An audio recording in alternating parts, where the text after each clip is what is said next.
Moment, sir. Okay, sir. So,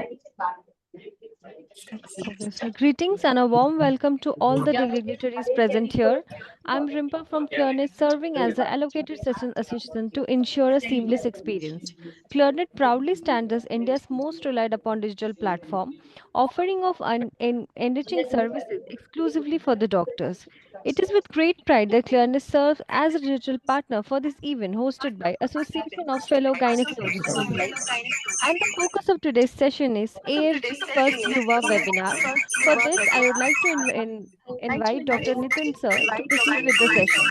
Over to you, sir. Yeah. Gautam, you can stop your sharing now.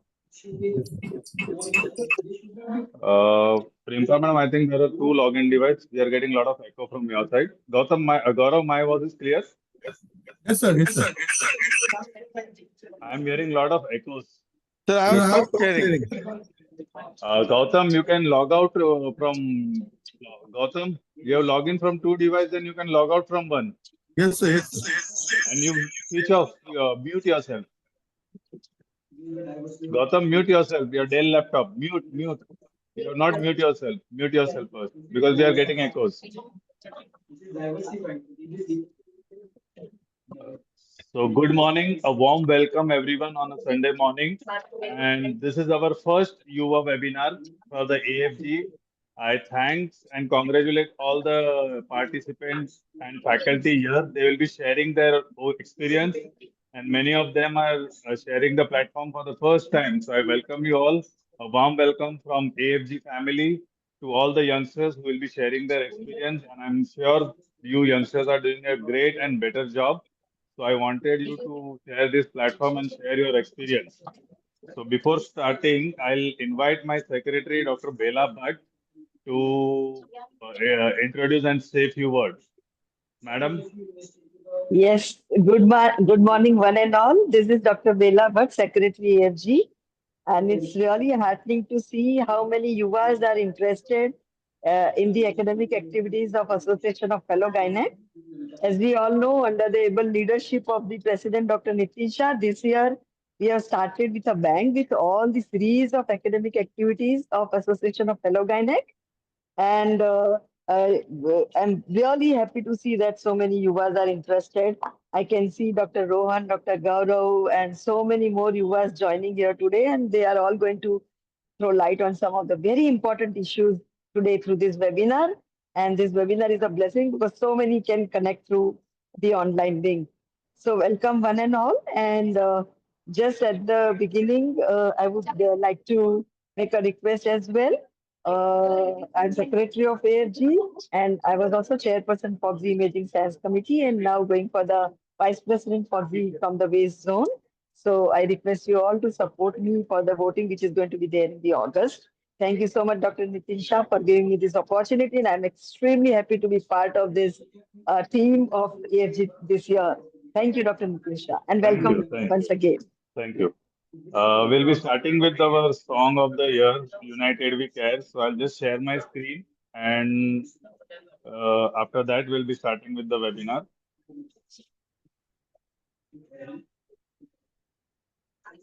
Is my screen visible?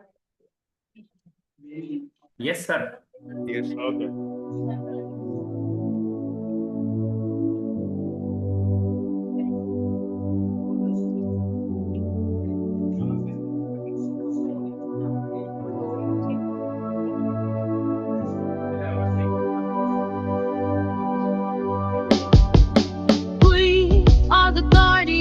Of women's health, dedicated to caring with compassion and wealth.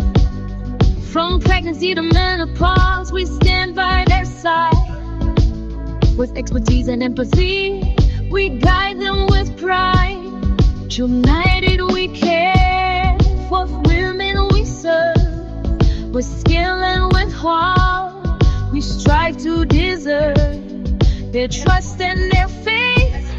In all that we do, united we care for me and for you. Verse 2.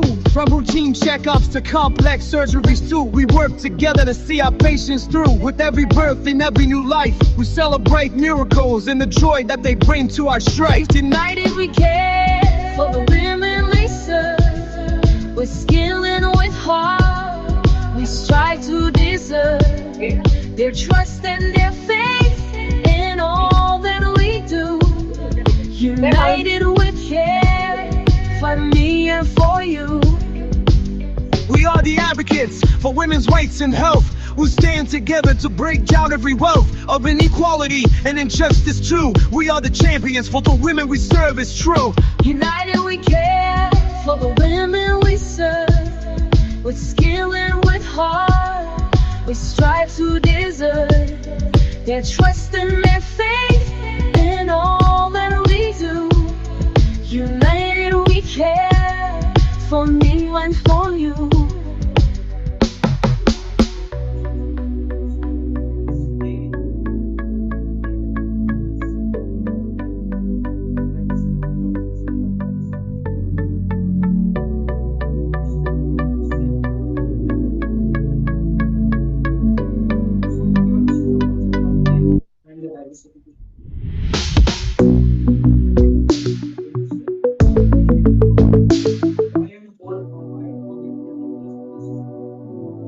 If you don't say any asset, then it has zero value because you are not using it.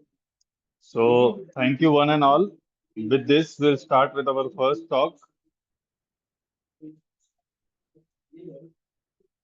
The first presenter is Gaurav Desai. Gaurav, Yes, sir. yeah, you can share your screen and start. Okay. Thank you, sir. This is from the military point of view. So what military people do? They Is it decide visible? Yes. then they go what I have to do. So, good morning, everyone, all fellow AFG members. And I'd like to take the opportunity at the offset to thank Nitin sir, Bela madam, and all the AFG team for including me in this webinar. I'll be actually sharing a little bit of what I do, and we'll be discussing about really the scope of robotics in gynecology. So as the offset, I'd like to say I have no disclosures, no financial disclosures. You'll all know me as somebody who is at KM, who loves to teach, who also performs a lot of laparoscopy, hysteroscopies in the city of Mumbai, and even teaches at IMAST. But before this happened, I was a robotic fellow. I was in the oncology side, briefly at Tata, and then at Amrita in Kochi, where I was selected one of few fellows across the country to do a fellowship in robotics. So when this actually took place, it was most people that I spoke to said it was an experiment. It's never going to take off. I mean, these were the sort of pessimistic comments that people said, but nonetheless, it was a great experience. I think something I learned a lot from, and things that I even apply in laparoscopy with robotics. So, I mean, the surgical console that I used there was the XI system, which is also that I use here in Mumbai. And we did a host of cases, hundreds of cases, and we even presented this data in Hong Kong at an international conference of the AFG. Nonetheless, this research actually propelled me to interacting with colleagues across the world, and also robotic surgeons who are performing a host of robotic surgeries around the world. But of course, this was about 9 years ago, when there were sort of two sides to it. One was, of course, the financial debate. Will patients afford a more expensive treatment? Will they value it? But nonetheless, the technology was great. There was no doubt about that. It really gave surgeons an extra edge when dealing with especially complex pathologies. Then, of course, recently there is the debate with the last AAGL president about carbon neutrality and the fact that it has a high carbon footprint. But of course, like this article which I've written in our Indian journal, there is, of course, two sides to it. So for complex pathology, which anyway takes a very long time, the robotic system actually reduces the time of operating. And I've seen that personally with myself. And the chances of converting a robotic surgery to open is much less than, say, a laparoscopy to open. So this is the robotic system that I use, the same one that I learned on, the XI system. It is at a number of hospitals. I, of course, work at PD Idnuja. And this is the robotic system which is docked on one of my patients where I operate. And the system actually consists of a number of parts, and we'll come to that. There is the surgical console and the instrumentation, which has a number of degrees of motion, just like a wristed instrument. So you have just like your arm, uh, and the robotic OT, which consists of a number of people.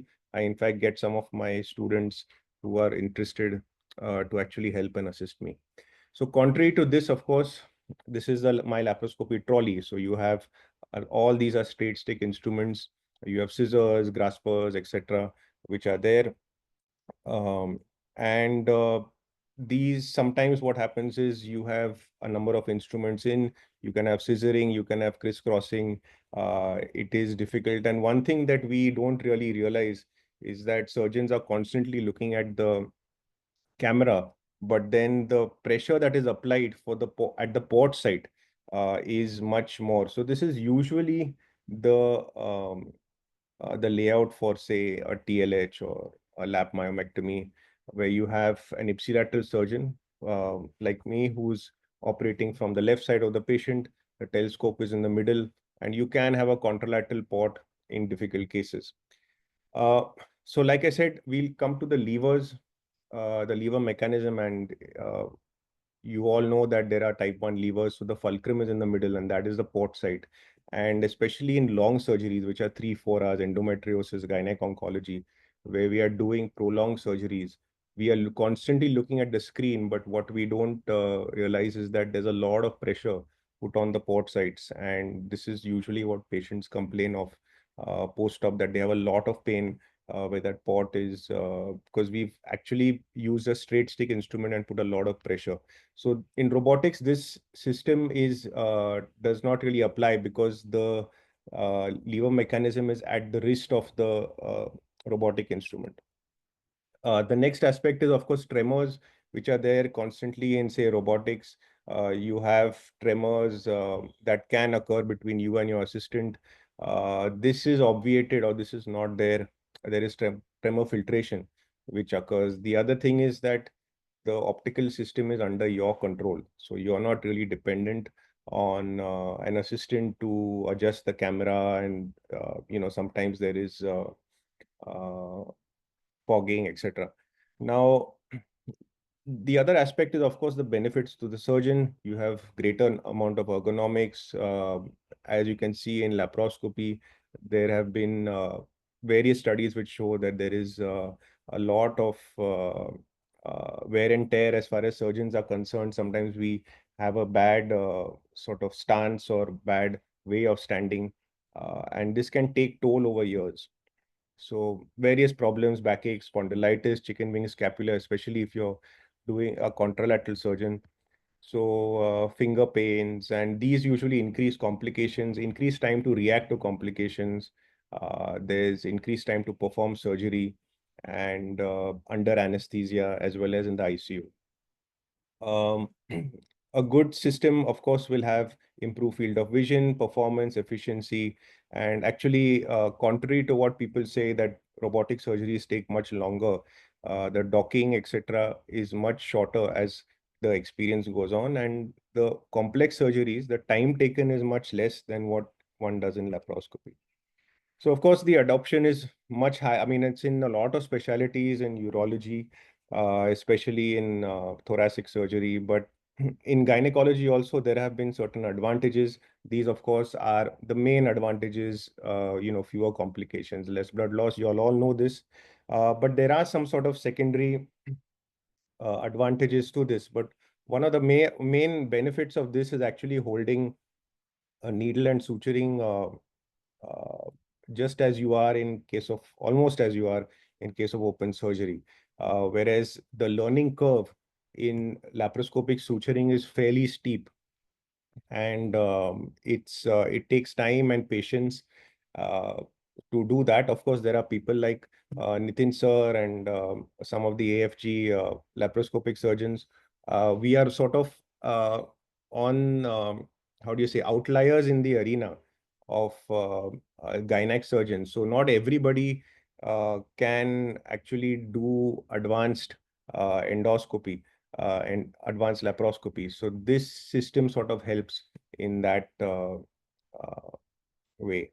Now, this is the traditional OR setup which I use. You have a monitor, you have the energy systems, you have the insufflation, very similar to what we do in laparoscopy. Only thing, we have the robotic uh, console and you have the robotic arms which are there. This is an undocked position. And on the console, there is specific ergonomic settings which are there. One can record it. You have the pedals which one can use. And of course, the the trolley which is there, which has the special trocar cannulae for the system. So this is a where a surgery is going on, performing a surgery. And like I said, you can actually select the settings that are suitable to you. During an OR operating room case, you have multiple people who are there, just as in laparoscopic surgery. Of course, you don't have somebody standing operating at the table, and you don't have somebody holding the optical system that is, of course, docked on one of the arms of the robot. There is, of course, a bedside assistant who is there just in case it is needed. Uh, of course, then again, you have guidance, you have data analytics, your surgeries are being recorded and can be analyzed later at a date which you want. Uh, Coming to trocars, there are of course 8 mm and 12 mm ones. The usual ones are the 8 mm which we use. And but of course, you have the assistant port also, which can be placed. And in some of the cases, and we'll discuss that a little later, you have the instrumentation, which is, I feel, more robust because it's a little thicker and larger than what we use in laparoscopy. The optical system and visions. So there are a number of instruments, and I actually, this talk is beyond the scope of this is beyond the scope of the talk, but I'll just show you these. You have vessel sealers. So just, ultrasonic, whatever is there in laparoscopic surgery, it's very similar. Staplers, if case you want to do bowel cases. Uh, and of course, the optical system has the Firefly mode, which one uses in, say, endometriosis or gynec oncology.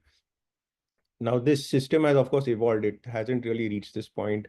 And recently, there has been another system which has come out. But it started with the SI and then the XI and the single port system. XI is actually the very popular one, which is at a number of hospitals.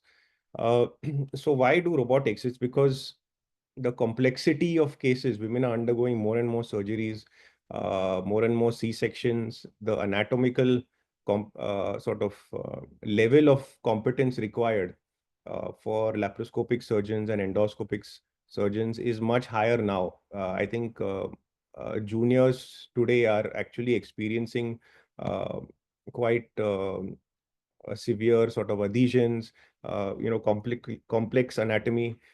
So that they have to tackle because we're having much more surgeries. Women are undergoing much more surgeries, and we are actually seeing a lot with endoscopy. So one can actually do a better surgery with better magnification.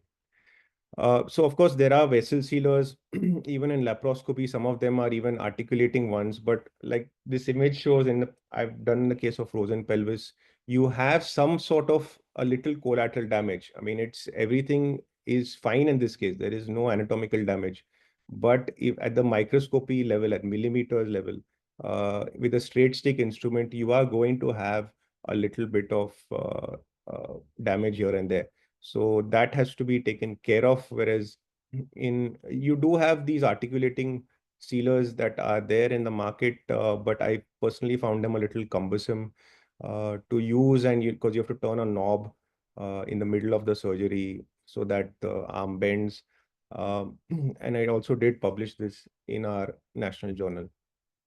So we'll come to some of the cases that I've done and just some examples where robotics can be used. So one, of course, is in case of fibroids. It's a very common this thing. And at this is an image at some of the other centers, a common pot placement technique. Of course, I don't use such a so many pots. I try to minimize the amount of pots that we use. And of course, that is the experience or sort of thing I brought from laparoscopy into robotics. So in laparoscopy, you try to minimize the amount of ports to perform a precise surgery.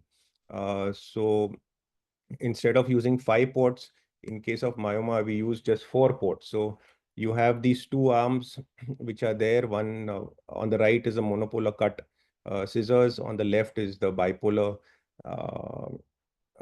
energy source, that is force bipolar. And you have the central, which is the vision, which is a telescope.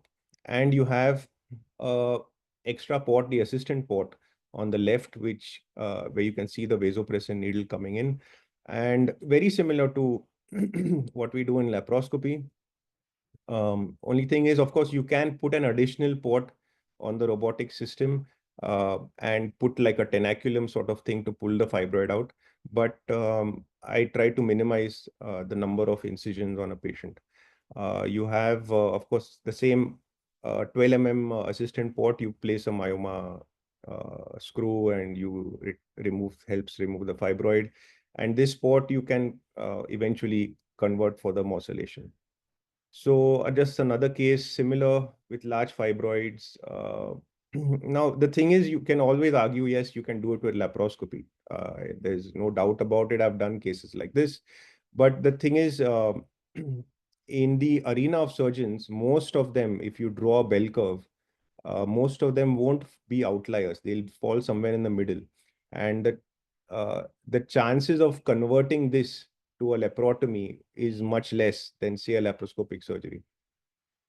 Now, again, you use the force bipolar, your monopolar cut.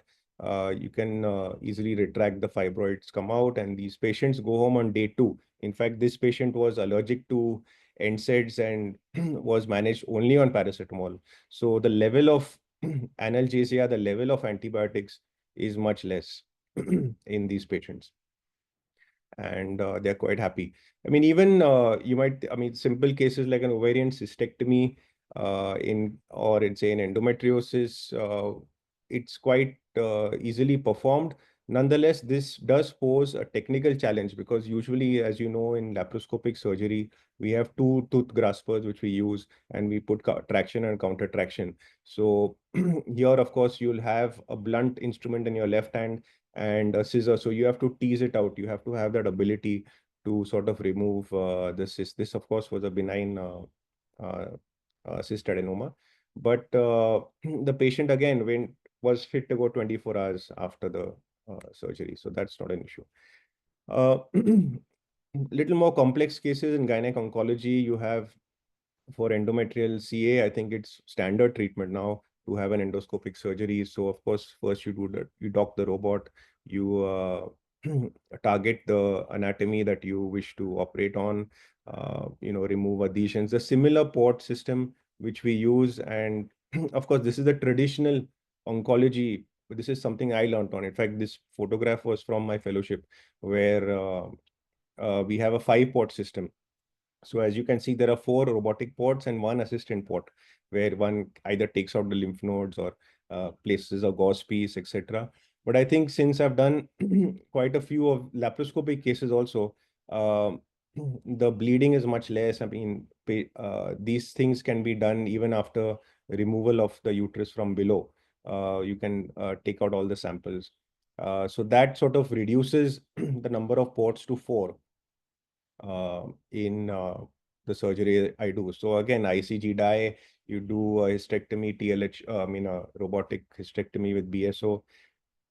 And of course, the aim is, of course, to do the sentinel lymph node biopsy, which is done with the ICG dye, it's noticed. So this, of course, reduces the chances of any complications like lymphoria, lymphocyst formation that sometimes can be seen with complete systemic lymphadenectomy. Of course, those are the images what are seen inside. I mean, this is what is going on outside. So you have a team that is sort of overseeing what is going on. You have the robotic arms there, and you have a assistant who is sitting at the vaginal end. So, and of course, you have monitors around the screen. I am at one corner operating on the console. But this is all done very precisely. This is the OT trolley. You can see the ICG dye um, and the surgical console where I am. Now, this is compared to, say, the laparoscopic, systemic lymphadenectomy that we always do. Like I said, you have very skilled surgeons who can do a great job also. But that may not necessarily be true for all gynec surgeons. And frequently, what we see is a lot of gynec surgeons convert, or at some stage of the woman, either at the diagnosis, if they see on ultrasound a complex pathology, they'll open up, or during a surgery, if they put a scope in and say, this is not possible, let's open up, or even if there's a complication. But in robotics, these things are much less common. Till date, I've never converted a case to laparotomy, even in complex problems. Now we'll come to benign hysterectomy. These are just some examples of a couple of cases where, again, you have a 3-port system. I mean, why I don't have an assistant port because I'm fairly confident that I can finish off the hysterectomy with 2 arms and a telescope. And you can remove it from below. The suture can be passed in from below, and you can finish the robotic suturing. So again, you can see the right is the monopolar cut scissors, the left is the force bipolar. One has to sort of get used to having using 2 energy sources. That is something, but that in a few cases, one really gets used to it. The other aspect is that probably the biggest hurdle or the difficulty is that there is no tactile perception in robotics, like in laparoscopic surgery, where we can actually feel the tissue between the jaws when you're holding a grasper. So you sort of have to sort of get used to that, but that is also not a big hurdle to overcome in this thing. So this is usually the port placement that is given everywhere in the books, that you have a camera port in the middle, and then you have these 3 Da Vinci ports, and then you have an assistant port also. So all these incisions on a patient, I try to avoid all that.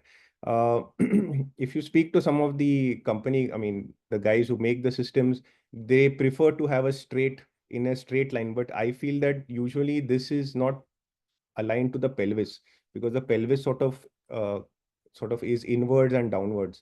So I prefer that inverted, slightly V-shaped thing, because then you can tackle the vaginal cuff and anatomy in the pelvis much better. So like I said, again, 3 ports, it's quite easy. I think the UV fold is very similar to what we do in laparoscopy. Of course, the advantage, of course, is the contralateral uterine. Now you can sort of flip the or sort of turn the force bipolar and the scissors to that right angles, which is technically the correct way, because if you're approaching it from the ipsilateral side, you're approaching the contralateral uterine, then you're going to be at an oblique angle. Yeah, so it's very similar. I think you once you skeletonize, you cauterize, you actually open the vaginal cuff and remove suture. Another case, little more complex anatomy. You have large fibroids which are extending to lateral wall. You have to take care of ureter. But here again, the same port placement. You just have 3 ports. One is the optical, and the 2 one on left and right. And you, of course, do the adhesiolysis, open the sidewall a little bit, make sure you can do that. The challenge, of course, is on the other side, so contralateral side, so where you sort of have to do that. But this sort of dexterity of these instruments make it a little easier and less cumbersome for a surgeon. So I'm a little less tired at the end of the surgery. And the patient is also happy. So this patient was actually eating a full meal 24 hours after uh, having such a large uterus removed with complex. Of course, there is also endometriosis where one can use, I mean, it's widely known. I think lateral wall endometriosis, you have sciatic nerve and neuroendometriosis, which can be tackled much easier. Also, frozen cases like this, which I have done with laparoscopy, but can be done. The other thing is, especially if you have pathology which is in odd angles, like very deep down or on the anterior wall, then doing with a straight stick which comes inward and downward can put a lot of pressure on the ports. Whereas with the robotic system, you have that ability to sort of curve the instrument upwards and tackle it. So just some examples of where this can be used. In case of pregnant uteri, you have to sort of weave around. Sometimes in straight stick surgeries, you can injure or can hit a uterus if you have ovarian tumors, any adnexal pathology, which one has to do. So anything that sort of causes an obstruction or needs maneuvering inside the pelvis can be achieved a little more easily with a robotic system. So just some examples, you have post-hysterectomy cysts where you have a lot of adhesions, and these, of course, can be done. Isthmoseals, cesarean scar defects, which can be sort of tackled. Of course, they are usually, if they are towards the inner side, they're done hysteroscopically. But I think with those which are outer, one can, towards the outer surface or serosal surface, I think a robotic system might help in doing it a little better. The suturing is much more better. Probably cerclage is another thing. I mean, if you are not very proficient with laparoscopy, then it can be a little technically challenging to avoid the uterine artery, place the cerclage stitch. But the robotic system is sort of there to help people overcome this and to make sure that more and more women have access to minimal access surgery, because it's not really a competition between laparoscopy and robotics. It's really that both of them can work together to improve the numbers of women undergoing minimal access surgery, because still today, around the world, even in developed countries like the US,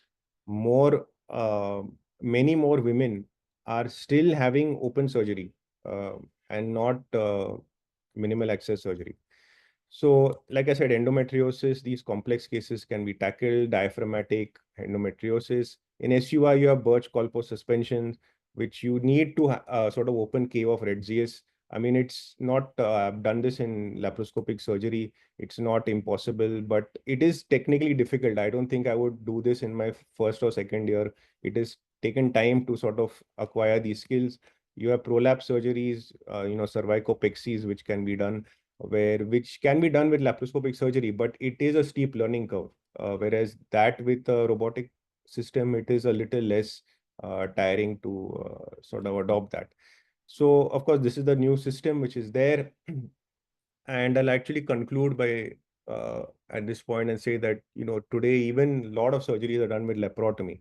I mean, those that are in IAG and endoscopic surgeons, we are sort of outliers in the entire field of gynecologists.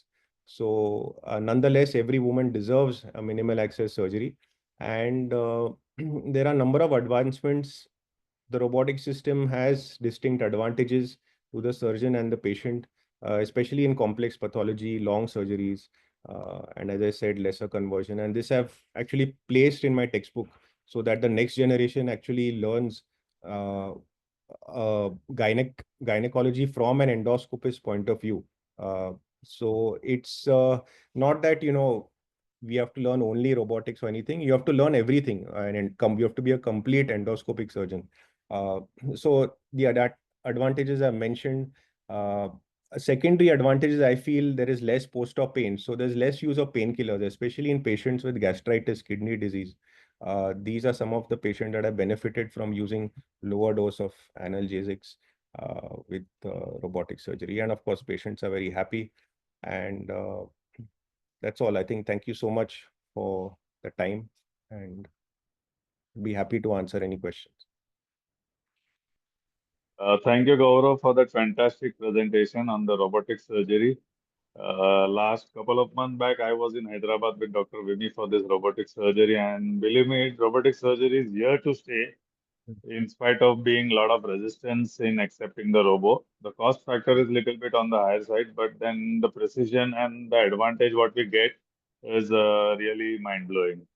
So thanks for this world of insight into the robotic surgery, Gaurav. I congratulate. Thank you, sir. Talk. And now I would like to share my screen just to thank our exclusive sponsor for the day. So just allow me 1 minute to share my screen. Okay, my screen is visible. Yes, sir. Yeah. So our academic partner is Sukam System, which has a surgical medical grade monitor. They have a video recorder from Sony, and they have a microscopic video camera system. Okay, so they are located in Malad West, Sage Plaza, and these are the email details, and this is the contact detail of Mr. Kaushik. So I thank Sukam System for giving us this opportunity.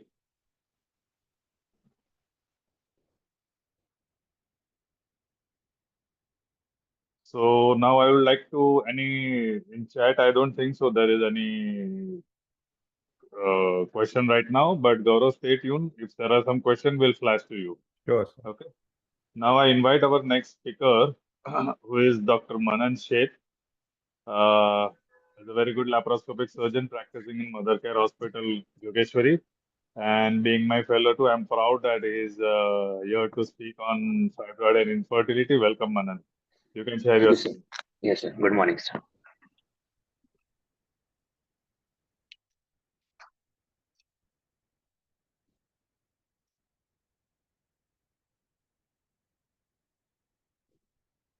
Sir, I hope the screen is visible. Yes, visible, Manan. You can go ahead. Yes, sir. Good morning to one and all. First, I would like to thank the entire family of AFG for inviting me for this presentation, especially Nitin sir, under whom I have learned everything about laparoscopy.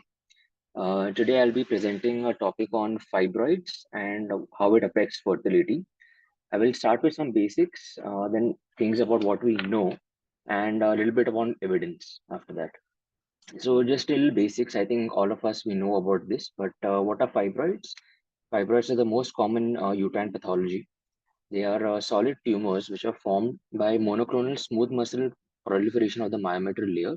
And as we all know, there is a pseudocapsule which is surrounding it. The prevalence actually is very high in the general population. Usually the cases are unreported, but whatever data is available says that it's about 25 to 60% of women suffer from fibroids, and India and Brazil being one of the highest reported cases around the world. But like we all know that not all fibroids are symptomatic and not all of them require treatment. Just the basics on how fibroids, what are the fibroids, how are the factors which are affecting it. So there is the race, age, early menarche, parity, other factors like obesity and blood pressure, caffeine and alcohol intake, and certain genetic factors. But out of these, the main cause is a delayed childbirth, which is influenced by estrogen and progesterone hormonal levels. There is also genetic mutation like MED12 and HMG82 gene expression, and ECM overexpression, that is the extracellular matrix overexpression. And fibroid growth, actually, the rate, what do we see, the race, the fibroid growth is faster in Indians versus Caucasians. And this was found out by Sharma et al. In 2020. So basic classification, I think the most well-accepted classification is the FIGO classification, which starts from type 0 to type 8. Type 0, 1, and 2 being the submucosal fibroids. 3 now is actually classified under the submucosal fibroids, and we have fibroids 2 to 5, which is the hybrid fibroids, and type A being other type of fibroids, like cervical fibroids or parasitic fibroids.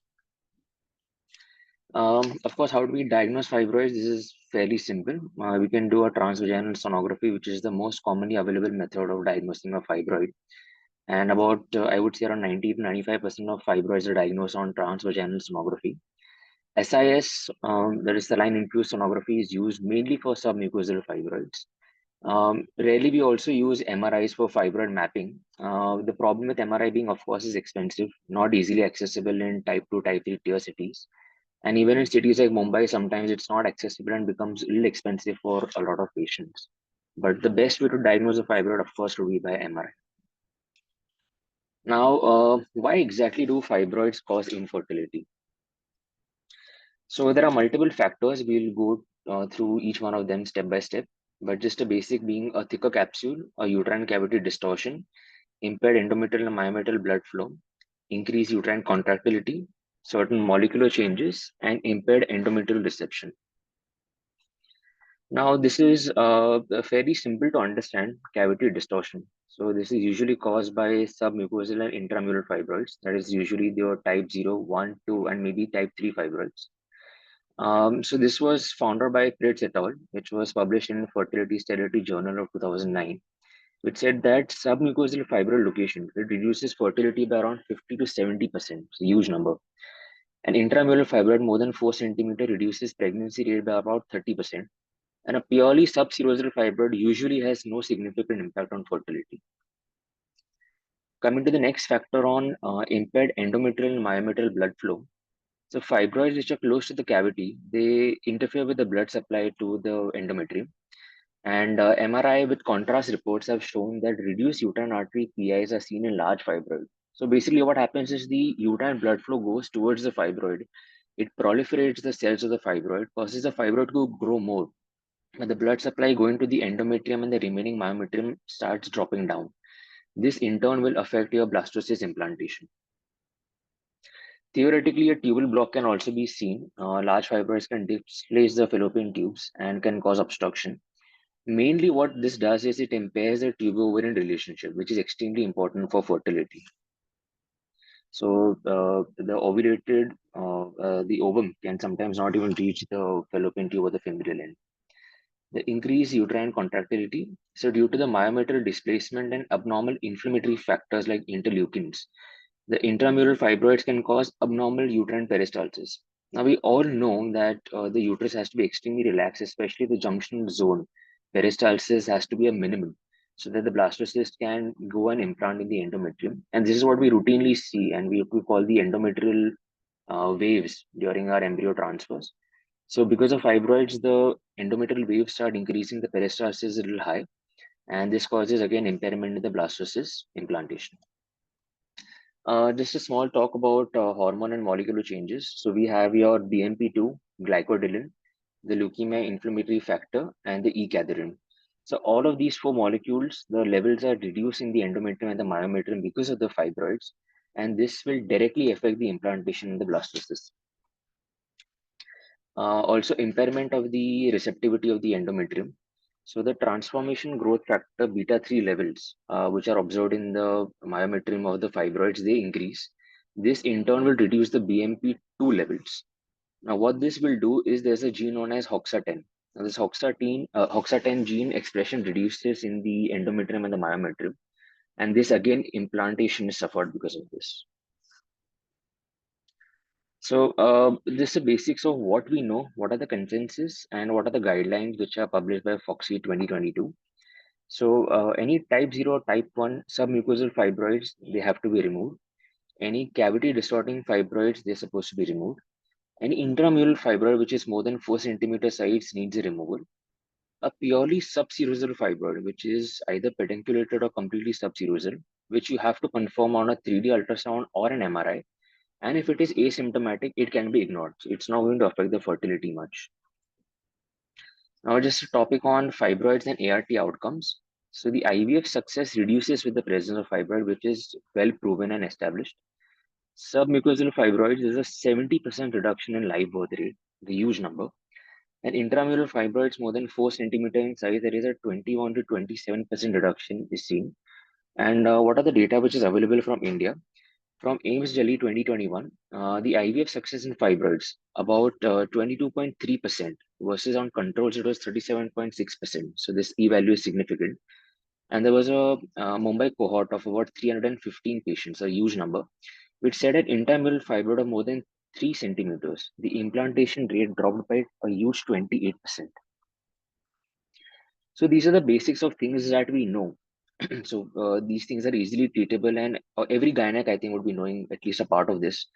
Just talking about controversies and gaps in our knowledge. What are the things that we are not aware of?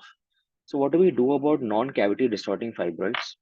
What about intramural fibroids which are less than 4 centimeter in size? Surgery, yes, but what about medical management? And what does the evidence say about all of this? So I'm just going to present a few papers by well-renowned authors, starting with the first paper of Somigliana of 2007. Now, this was a huge observational study where she underwent around 15 to 20 studies prior to this. She found out that the live birth rate in IVF cycles in patients with fibroids was much lesser, and 50% of women who underwent myomectomy they conceived.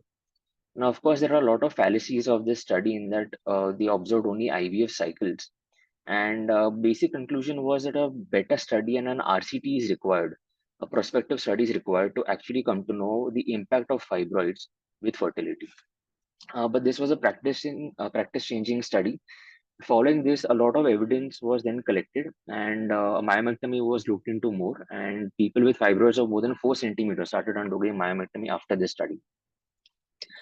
Coming to Shesh Mukara, a renowned professor in the field of IVF, she had undergone a meta-analysis in 2009 where they reviewed 6,087 IVF cycles. They concluded that there was a decrease in the pregnancy rates, the live birth rate by 21% and pregnancy rate by 15% in non-cavity distorting fibroids. Now, this was the first meta-analysis which talked not about cavity distorting but non-cavity distorting fibroids.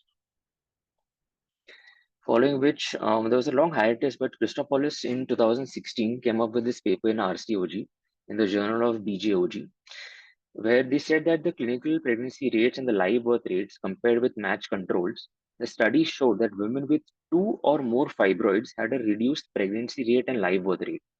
So the pregnancy rate was 41.3% in controls versus 25.5% in women who had more than 2 fibroids, and the live birth rate was 39 versus 23.4%. Both p-value were significant in this. A similar outcome was seen in non-cavity distorting fibroids of more than 3 centimeter size.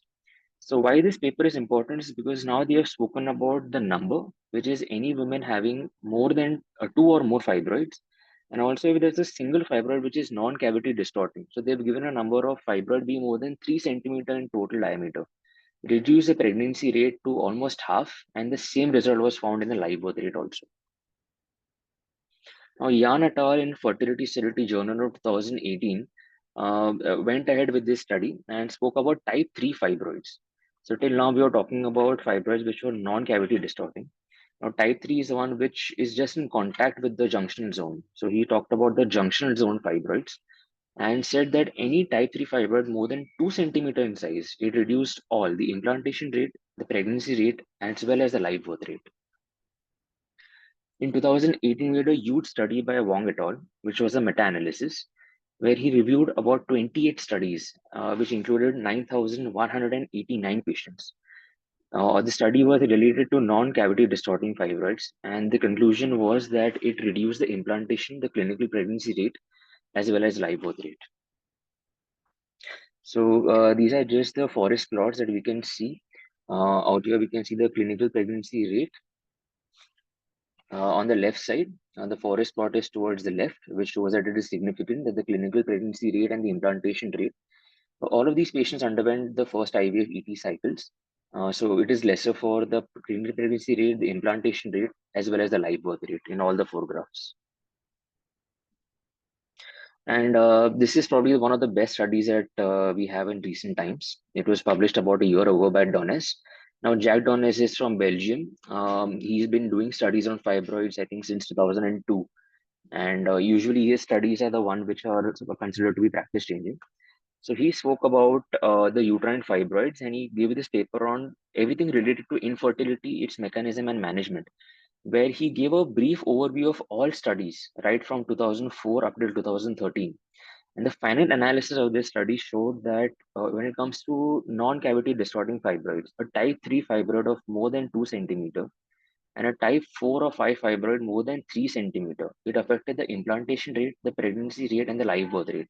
So this study is actually a conclusion of all the previous studies that I have quoted right now. And why this is important is now because it gives us a type of fibroid, it gives us a size, and also tells us that any fibroid which is maybe more than 2 in number, or maybe 2 in centimeter or 3 in centimeter, needs to be tackled. And this study was published about, I think, 4 or 5 months ago in the end of 2024. There's a beautiful study coming in from China, which this is a pilot study actually, where they used organoids and to talk about the endometrial dysfunction in myoma. So I'll just briefly talk about what are organoids. So organoids are basically stem cells. So what this study did, it had about 13 patients in the study arm and 13 in the control arm. So they used patients of hysterectomy samples, and they used 13 patients who had fibroids who had undergone hysterectomy for fibroids, and 13 patients who had undergone hysterectomy for some other cause, some cervical factor or some other factor. And they used the endometrial samples and they used stem cells, passed it through a sieve and a membrane, added some media to it, and grew it. And usually stem cells are studied in 2D figure, but organoids are stem cells which are studied in 3D planes. So it gives us a better replication of in vitro along with in vivo replication of these organoids. What the conclusion was that the negative impact of myoma on the endometrial receptivity and decidualization was studied. They found out that the endometrium, which was studied in the secretory phase and then in the proliferative phase, in the secretory phase, it showed an excessive estrogen and prolactin levels in the follicular phase. What this excessive prolactin does is that it converts the myometrium into myofibroblasts. Of course, myofibroblasts will cause fibrotic changes and it will affect the implantation, the fertility, as well as the receptivity of the endometrium. And in the secretory phase, it studied that the progesterone receptors and progesterone response was fairly less in women who had myomas. So basically, they concluded that there was an abnormal glandular development and excessive response to VEGF, which caused increase in cilia in the endometrium and the myometrium, and something known as the ECM mechanotransduction. So up until now, they spoke about whatever the myoma caused changes due to the cavity distortion. They also studied how the myomas, which are non-cavity distorting, causing endometrial receptivity changes. So here, what is important to understand is ECM mechanotransduction. What it basically means, the extracellular matrix, which is present with the myometrium, because of the fibroid which are non-cavity distorting, there is a mechanical transduction that happens from the myometrium to the adjacent junction zone to the endometrium via the Hippo pathways. Now, this causes the ER and PR, that is the estrogen receptor and progesterone receptor changes in the endometrium, that reduces the HOXA10 receptivity gene expression, and in turn, it reduces the endometrial receptivity. So, all of this was found out by the Chinese study on organoids. This is a pilot study which is recently concluded, and now they are working on a bigger study to prove that whatever they got in the pilot study was actually true. Just a small overview on what is the management that is there. We all know that surgical management in most cases might be the first option, especially while dealing with infertility. Surgical management will be in terms of hysteroscopy, laparoscopy, and open surgery or a robotic surgery. Now, the decision will depend on the type of fibroid, obviously, and also the expertise of the surgeon. Like we all know, hysteroscopic myomectomy will become the first choice in case of a submucous fibroid of type 0 or type 1. So we can use the Lasmer step W classification to see whether you can do it in one setting or two settings. And the decision on a laparoscopy, open or robotic, will of course depend on the expertise of the surgeon.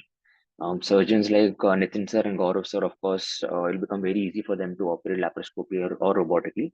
But even open surgery might also be a good option because you'll be able to actually feel all the fibroids and do a complete surgery. But what about medical management? I think this is where a lot of gynecs, because we consider ourselves as surgeons first, we tend to ignore the medical management for fibroids. So actually, medical management is a good option in terms of GnRH analogs, especially now that we have elagolix, which is an antagonist, GnRH antagonist, which is an oral tablet. It can be tried for about 3 to 6 months. There is a volume reduction of about 25 to 50% with GnRH analogs given over a period of 4 to 6 months, which might be enough to not operate on the patient and for her to retain her fertility. The second option actually is a very good option in terms of uliprisol, which is an SPRM. Of course, a big controversy because of the pharmacovigilance in the US, where 2 cases of liver injury were reported, and now it is not allowed or not FDA approved in the US, but it is freely available in India and in Europe. And I myself have used ulipristal, and I've worked in institutes where they have used it. And within 6 months, there's been a volume reduction of about 50 to 60% in most of the patients. You can stop the SPRM following that. The dose can be about 5 to 10 milligram daily. You can use something like a liver protector, like a Live 52. Do an LFT maybe every 3 monthly, and just to monitor, so that you don't get into soup. And after stopping the ulipristal within 2 months, the patient can then undergo either a natural cycle, an IUI, or an IVF. And about 50 to 60% of patients actually do conceive after stopping the medicine. So ulipristal can actually be looked into for a medical management. So for patients who either do not wish to, or to undergo a surgery, or whether you just want to try medical management in some patients.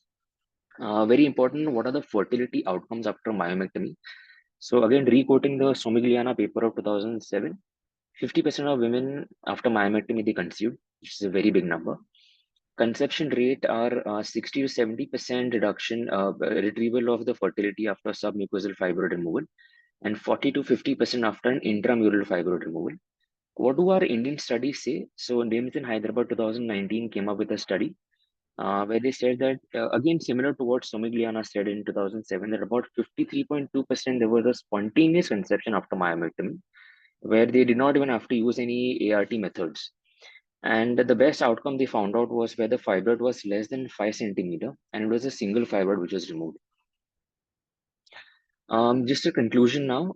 So basically, fibroids we know are prevalent and underdiagnosed in Indian women, and there is a significant impact on fertility, as well as there's a burden in terms of monitoring. Especially the fertility is because of the submucosal and the intramural fibroids. Surgical intervention does improve fertility, but it needs an individualized approach in terms of when to operate, whether to use a medical management or not, and what is the type of surgery that you want to use. Only thing is that in India, we do require a better data registry. You must have seen most of these papers are coming from foreign authors, and the Indian UTRI are definitely different from what we find in Europe or in US. So we do require better data registry and a nationwide awareness, and maybe some screening initiatives. And any multicentric RCT trial is usually required to come to a practice-changing guideline. So thank you so much to AFG and to Nitin sir for allowing me to do this presentation. And if there are any more questions, I'll be happy to answer either right now or at the end of the webinar. Thank you so much. I think this was a very in-depth presentation. Manan, indeed a great job to collect so much data and to put, as Shailesh Kuntambekar sir always says, either you publish or you perish. So Yes, we sir. need to start publication. We all do lots and lots of cases. We have lot of data, but we have failed to accumulate that and publish. When it comes to publication, many back out, and that's the reason we lag behind. Because whatever we publish will be available for the discussion. So I think we should start publishing our cases and our data in national and international journals. So since there are no comments on chat box, I think we'll just go with the next speaker. Thank you, Manan. Now I Thank you, invite sir. Dr. Chirag Wagh, and he will be speaking on the ergonomic of laparoscopy. As a great endoscopy surgeon and practicing in Vile Parla, the Subitra Bai Nursing Home, and is a freelancing endoscopy surgeon. Welcome you, Chirag. Thank you, sir. Am I audible and visible? Yes. Okay, thank you so much. At the outset, I would like to thank Nitin sir and the entire AFG team for giving us this wonderful platform to present even in the Yuva this thing. And it's a lovely conference. And after these two fantastic talks, I would like to start my talk. So my topic is slightly more basic, and I'm going to be talking on ergonomics in laparoscopy and port positioning. So this is basically something that is for minimizing surgical strain and maximizing the surgeon's efficiency for a surgery. So firstly, let's begin with what is ergonomics. So anything that studies the people's efficiency in their working environment is what we term as ergonomics. It is the science of work, how we can maximize efficiency and minimize strain so as to bring out the maximum results and optimal outcomes. Now, what is the importance? Why should we be learning ergonomics? Or why is this topic important in today's day and age? I would like to bring out some issues faced by surgeons commonly because of incorrect ergonomics. And if I'm being perfectly honest, I myself also do face a few of these problems. Now, that could be neck pain, spondylosis, shoulder pain, backache, because we are always in a locked posture. When we're doing laparoscopy, we're focused on the screen, we're visualizing the surgery, seeing our steps, seeing the vital organs. So, our focus on our own body posture is not really there, and that leads to all these problems. We can have joint pain, tenosynovitis of the fingers and the wrists, burning of eyes because of the screen being very close or very far, muscle injuries, stress exhaustion, and long procedures can also lead to a lot of fatigue, and which could in turn lead to compromised surgical outcomes. So this all does have an impact on the precision, performance, and most importantly, the career longevity. So how lambe race ka ghoda we will be. Now, I want to just emphasize that these are all reasons given commonly why robotic is better. You can sit and do it is ergonomically better. I'm not saying one is better or not, but the reason why laparoscopy can be good when correct ergonomics are followed and due care is taken, laparoscopic surgery does have optimal outcomes with minimal long-term risks to a surgeon. So it is as good as robotic in those terms as well. Moving on, we'll talk about a little differences why ergonomics becomes important in the context of laparoscopic surgery, not as much as in open surgery. So you have a high degree of freedom of movement. Your wrist can move 360 degrees, whereas in a laparoscopic surgery, because of the fulcrum being fixed at the port, you have only 4 degrees of movement. Secondly, you have three-dimensional vision in an open surgery. Laparoscopic, you may have 2D or 3D depending on the camera system that you have. One important point is work is in line with the visual axis. So what you're seeing is where you're operating and where your hands are moving. In laparoscopy, your hands are working at one spot, but you're looking at the monitor at another spot. So that coupling needs to be there. And tactile feedback is better in open surgery, although it is there to a certain extent in laparoscopic surgery and very less in robotic surgery. One very, very important point I want to emphasize is vision is not under the control of a laparoscopic surgeon. So an excellent trained cameraman, because if they tilt the camera, your head turns, your neck turns, and your neck spasms then. So vision is a very important factor and the axis of vision. So that is a very important point. Furthermore, uncommon postures and locked positions for long periods of time can lead to fatigue, nerve compression, paresthesias, disc prolapse, various things. So what are the ergonomic issues we commonly face in our practice?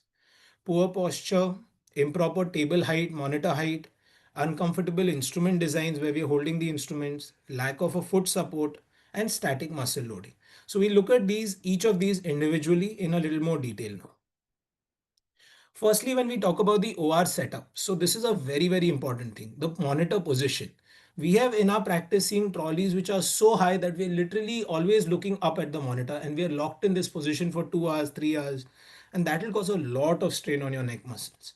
Second is the bed and table height. So we'll talk about this in more detail, but one of the important points I want to emphasize for every gynac laparoscopic surgeon is that you should ideally avoid an ortho table. Now, ortho tables have their fulcrum at the head end because they require to position the C-arm for their various procedures and everything. So in a multi-speciality hospital where they're telling you to operate on an ortho table, what happens is when the fulcrum is at the head end, when we give a head low for our gynac surgeries, the patient's hips and buttocks move very high up. So our arms intentionally move up to operate and we don't realize this initially, but as the time goes, you'll realize there's a lot of fatigue in your shoulders because of that. So ideally avoid using such a table. And if it is not, if you can't help it, what you can do as a Indian jugaad would be that you rotate the table using the fulcrum at the foot end and then give a chair position. So this compensates a little bit for that height raise in the head low. Proper placement of pedals and foot switches and using hand controls if possible. Some devices like a harmonic and all have a hand control hand switch as well. But foot pedals, if you're using, make sure they're properly aligned. You know subconsciously where your foot switch is. So you can't keep looking down every time. Where is this switch? Has it moved? No. Your assistant should give it to you in the right place and it should be there below your foot as it is. And most gynec surgeries, as we all know, require a lithotomy position with a Trendelenburg tilt, depending on how much your anesthetist is comfortable in giving you. Now, this is the basic OR setup, as we can see how we give in all our surgeries. So the patient is positioned, manipulator is at the vaginal end, anesthetist is at the head end. We have a surgeon, assistant surgeon, and the scrub nurse. Now, most important thing we need to see here is the position of the two monitors. So the monitor on the left is for the surgeon to view directly in the line of the visual axis, which we shall discuss subsequently. And this other monitor is for the assistant surgeon to view. One very common mistake we see is that whenever there is only one monitor, they will just place it behind the assistant surgeon, and the assistant surgeon's neck is fully twisted to just see that monitor every time. So that I don't think is correct. What we follow, if we have only one monitor at a surgeon, at a hospital, we place it behind the manipulator so that both the surgeon and assistant surgeon can directly view it in the center and both are comfortable while operating. Because we need to understand that the assistant surgeon has an equally important role in laparoscopic surgery. It is not like open surgery where a surgeon can manage the show alone. The assistant surgeon is very, very important. So this is what I said when I meant when I said a good OT table. So here the fulcrum is at the center. So if the head low is given, the height of the foot end is not going to go very high. So our lithotomy stirrups will be attached, the feet will be, the leg rest will be removed, and then head low will be given. So the patient is not going to go very high up in the height. When we talk about stirrups, sometimes we see those bands kept, which is absolutely bad. It will cause nerve compression, pain to the patient, discomfort. Please avoid those bands. Minimum requirement is what we see on the left, which are these supporting stirrups. And best, if you ask, is the Allen stirrups, which we are seeing on the right. So these are produced usually when they're produced abroad, they're quite expensive, but now we have very good Indian companies manufacturing these stirrups and they are very comfortable, very good for the patient, and the position is very nice, no nerve compressions. And more importantly, after we give a certain position in a surgery, if we need to suppose change the position for a vaginal coring after a TLH or something, then we can move the position ourselves. It is very comfortable. So I would strongly recommend these Allen stirrups also. Now, correct arm positioning. So in all major surgeries, what we do is we ask our anesthetist to put in an IV extension, a 100 centimeter IV extension, and we put both arms tucked by the side of the patient. Because if you see the right arm of this patient, it is coming in the way of the assistant surgeon, where he will stand, how he will move his hands, then he'll get uncomfortable. So I don't think that's a good idea. Better is both arms tucked by the side, both the surgeons are absolutely comfortable. Only thing we need to take care of is the IV access for the anesthetist. Make sure that doesn't get blocked or twisted, and the SpO2 probe. So all that monitoring needs to be taken care of, but otherwise this is a very good position. Then we talk about the correct trunk to thigh angle. So that has to be 170 degrees. Little bit of flexion at the hips and flexion at the knees for the patient. More than that, and it will come in the way of your lower instrument usage when you're using an ipsilateral port configuration, which we shall see in a little while. Now we talk about patient posture is done. Now the surgeon posture. So when the surgeon operates, there should be a neutral spine alignment. You can't have a kyphotic or a scoliotic bend like that. Flexion extension of the neck has to be avoided. So when we talk about the surgeon's position, this is how we describe it, but we need to understand the gist of it. So the arms need to be slightly abducted and rotated inward at the shoulder. Elbows bent at 90 degrees. So we just see this as well. So like we can see, the arms are slightly abducted and inward rotated. Elbows are at 90 degrees. Wrists are slightly extended. And make sure you're not stooping your back like is seen in the lower left side. And again, the lower right side shows a hyper abducted shoulder. So this is all going to give a lot of issues in the shoulder, wrist, and lead to all those problems that we discussed initially. So make sure that all those, this thing is very correct. And one very important thing I want to note here is also the platform on which the surgeon is standing. In certain places, we cannot help that the table height only goes down to a certain level. You can't do anything about that, and they're not going to change the table for you.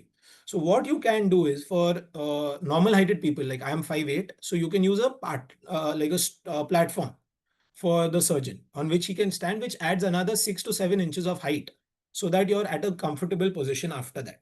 You can make it nice and long where you can even keep your foot switches on it and you're absolutely comfortable when you operate. So there should be no sort of this thing while you're operating. So this is the stoop posture I was talking about. The person on the left is absolutely straight, erect, and his muscles are relaxed. The one on the right is very locked. So this can lead to a lot of spasms in the neck and shoulder region. Now we talk about ergonomic instrument designs. So there are various designs for instruments. You need to choose the one that is perfect and works ideally for you. Most commonly, the ones we use for our graspers is like the one on the left, which we call a ring handle. There are also shank handles, pistol handles, axial handles. Like our needle holders, maybe a pistol handle or an axial handle, and how your wrist moves when you use a needle holder. So you have that very nice Charles Co needle holder by a company, which gives you a very, very comfortable grip when you're holding it. So those things can be considered, but they're not very required because suturing is manageable with a normal pistol handle needle holder as well. Now talking about team coordination and positioning. So where does the team come into play? First is the trocar placement and planning, which is the second part of my talk, which we'll come to subsequently. Second is the assistant ergonomic. So like I said, even for the assistant, the visual access has to be comfortable. The screen can be in between the patient's legs. So both of the surgeon and the assistant surgeon are comfortable while operating. Experienced camera person. So the person showing the camera should know what you want before you want it. So they have to go there and show you, and then you go and do it. So a very trained camera person, a dedicated camera person is very important in laparoscopy, which is one point which I agree robotics does trump over laparoscopy. And the third is communication and workflow. So being very crystal clear in communication with your assistant. What do you need? What are you seeing? What is the next step you require him to do? So don't be miscommunicating with them. Laparoscopy is all about teamwork. One more important thing is physical conditioning. So always make sure you're working a little bit, doing a little exercises of the back and shoulder, stretching routines in the morning always do help. Nitin sir has told in his talks also how he does all his exercises and everything. And a little bit of micro breaks every hour or so. You know, if you're doing a long surgery for 4 hours, it doesn't harm to just wash out after 2 hours, have a cup of tea, and just wash in again. There is no harm. You'll be fresh and your result will be better. So that is also an option. Now we'll talk a little bit about applied ergonomics. So applied ergonomics is a few angles that we're going to discuss in terms of the scope and your instruments. Laparoscopic surgery, you're like, it's like operating with a fork and a knife. So the angles are very important when you're operating. First angle we'll be discussing is the azimuth angle. So that is the angle between the instrument and the laparoscope. It is a crucial angle and normally it should be between 20 to 45 degrees. So this will all give you a good triangulation at the operating field. Your target is there, your scope is going to show it to you, but your instruments also need to reach there properly because you can't keep colliding with the scope and all those things. So you need to be very careful. Second is the manipulation angle. So it's the angle between the two working instruments. When we're talking ipsilateral surgery or contralateral surgery, this manipulation angle becomes very important. So it has to be ideally around 60 degrees is ideal. 40 to 75 will be considered good. So you don't want the instruments colliding with each other or the laparoscope when you're operating. So this manipulation angle is also very important. And the third angle we're going to discuss is the elevation angle. So the elevation angle is the angle your instrument makes with the horizontal. So normally it should be around 60 degrees. Ideally, if it matches your manipulation angle, then it allows a very good ergonomics during the entire surgery. So these are a little theoretical points per se, but they are defined, so we need to discuss them. But in general, your instruments need to move freely, and with a little bit of experience, you realize where your port goes and how you're comfortable the most. So these are just theoretical, which we initially need to remember, and then it comes automatically. So technological innovations for helping with ergonomics are obviously robotic surgery, which Gaurav spoke about very well. It allows us entire 360 endorist movement in the body, which we all know about now. But one more very important thing, which is being developed, and I was thoroughly impressed by, was by Merrill Surgical, where they have created a laparoscopic robotic instrument. So it's basically a laparoscopic arm, which has complete robotic maneuverability inside the body. It's very expensive right now, but if they develop it further and it comes in a good way, then it will be fantastic. And FlexDex is an instrument which is a needle holder which has complete 360-degree movement. So it's available abroad. It's a startup company and they have a needle holder without any machine, no battery, and very affordable, where the needle holder completely moves in a 360-degree loop. So this can be used in your ventral hernia repairs, mesh surgeries, prolapse surgeries, pectopexy, sacrocolpopexy, where you need deep suturing. There you can very effectively use these kind of needle holders. Ergonomic training. So incorporating ergonomics wherever people are doing fellowships in laparoscopy, the ergonomics needs to be incorporated in that because it's a very vital and important part. Having simulation labs, so like an endo trainer where you can insert your own ports and decide and see what mistakes you're making, before you actually go on to doing an actual surgery. And regular assessment and feedback loops. So how you can correct whatever mistakes you made, how you can change certain angles, certain port placements to improve the ergonomics of the surgery. So that's the end of the first part of the ergonomics. Now we'll talk about port positioning. So it's the first query and the most common problem that a beginner encounters. Where do I put my ports? How do I start my surgery? So that is the first thing. Second, common cause of stressful surgery is incorrect ports. So once you put the ports, you're committed. And now if they're wrong, you have to do the entire surgery with that. You have to bear the brunt of it. If it's at a wrong place, you'll keep struggling because of bad ergonomics. And that can lead to a rate of increased complications and also conversion subsequently to open surgery. Now, the answer lies in the baseball field. So we are cricket fans in India, but this is a baseball field. So how do we understand this is the diamond concept of the baseball field. So as you can see, this is our target area, lower down, where we can see. The point where the pitcher stands or the ball is thrown is the point where our optical port goes.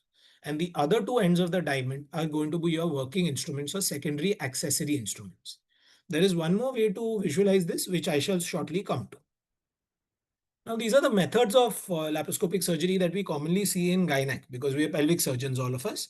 So one is ipsilateral, where we can operate from the right side or the left side exclusively. One is contralateral, where the surgeon uses two upper ports and operates. And one is the suprapubic or the middle port, which we commonly see, where it is placed in the suprapubic region. One important note to understand is that one must always follow the method best suited to them, as the outcome does not depend on where you put your ports. It is what is best suited to your skill, your training, and how you are efficient in a particular method. So it doesn't depend if I do a suprapubic port, then I'm going to get great outcomes because I saw a surgeon doing it. That's not the way. If you're trained in a way, you're good in that way, stick to that way because outcomes don't depend on your ports. So like Gaurav also told us, every laparoscopic instrument acts like a first-class lever. So there is a fulcrum, there is a load arm, and there is an effort arm. So how does that manipulate? Basically, whenever the instrument is passed inside, the entire system becomes a lever. And ideally, we should have half the instrument inside and half outside to get the correct manipulation and prevent overshooting or excessive magnified force and all those things, which we shall shortly see. If the fulcrum is too close to the load arm, so what do we mean? If the most part of the instrument is outside and your port is very close to the target organ where you're going to operate, you're going to have a magnified force and there's going to be tearing of tissues. So it is like having a very high elevation angle, which we spoke about. So if that elevation angle is high, you're not going to be able to operate efficiently. And what happens in that case, for example, is if you have ever made an omelette, when you try to flip the omelette, you're not going to put your spatula at 90 degrees. You won't be able to lift it. So you need to go at a proper elevation angle and then flip the thing. That's why it's when we talk too close to the load arm. When we talk about fulcrum being too close to the effort arm, that means most of the instrument is inside. Very little is outside. So you're going to have something we call demultiplication and you're going to have overshooting because your movement outside is not going to translate to your movement inside. And every time what will happen when you're operating with your lower port in an ipsilateral configuration, you're going to hit the body of the patient every time. So correct port placement becomes very important. So this is the other part I was talking about, like the baseball principle, where we can see the hand principle for port positioning. So what that does is you basically place your hands in a diamond configuration as they have shown in the picture, where you see the target organ is at the tip of the pulp of your index finger. In that case, your optical port should come at the tip of your thumb. That will be the exact distance from the target organ that we usually need to achieve. So when we put a supraumbilical port, you can use this exactly. And the same thing can be applied for your accessory ports as well. So if you keep your tip at the level of the target organ and your snuff box at the optical port, your thumb gives you your accessory port. Similarly, again, if you rotate it, it gives you your lower accessory port. This is all in an ipsilateral port configuration I'm talking because we primarily operate by the ipsilateral method. So when we move on the port geometry and how you place your ports depends on the patient profile, size of pathology, if you're dealing with a big fibroid or a huge adenomyosis, small endometriosis, all of that also depends. If it is deflatable, so if you're talking about a huge 24 centimeter ovarian cyst and you take your ports very high up, but after deflating, it's going to go down. So then you can plan accordingly. You can do a direct trocar decompression of the cyst. And once it's deflated, then you operate normally how you would otherwise. obesity. So this is a very important thing where I would strongly suggest all of us keep bariatric trocars in our armamentarium. They are really big trocars which help in obese patients, morbidly obese patients. Then we talk about the target area and the plan of surgery. So when we have talked about a para-aortic lymphadenectomy, when we do operate, we change the triangulation of the contralateral ports because we then switch the entire trolley downward and visualize the upper area of the aorta, the IVC, the renal vein. So all those things to visualize, we rotate the entire system.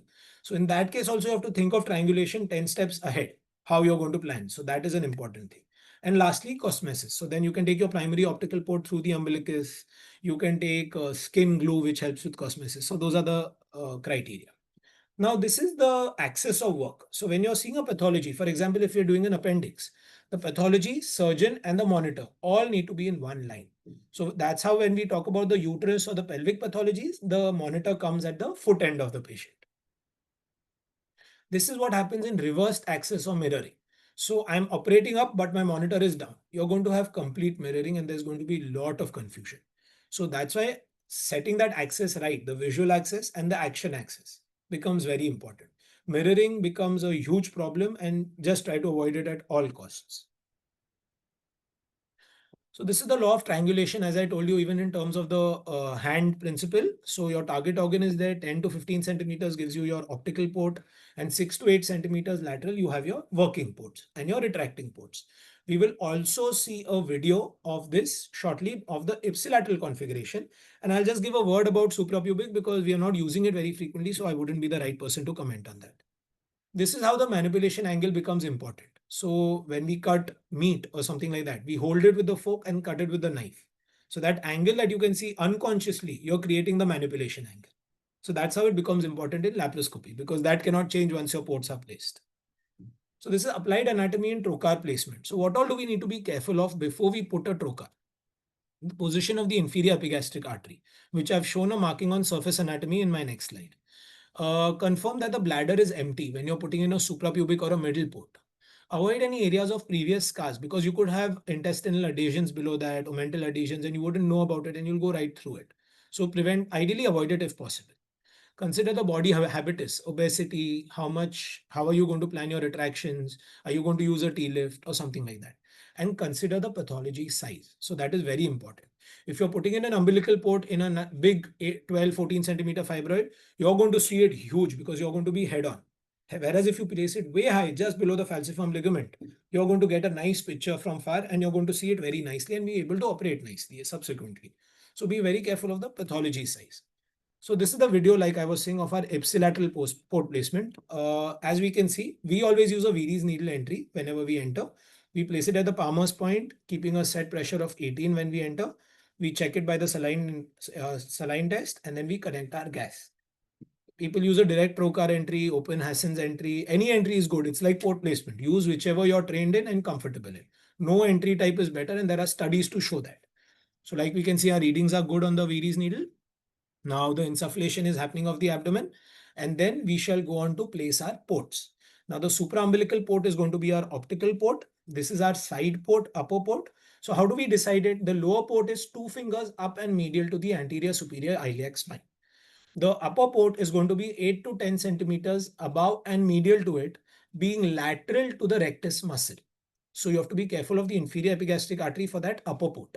And when you're inserting the port, try to track it laterally. If you keep going medially, you're going to hit the inferior epigastric artery, which is the only most important anatomical structure which you can injure over there.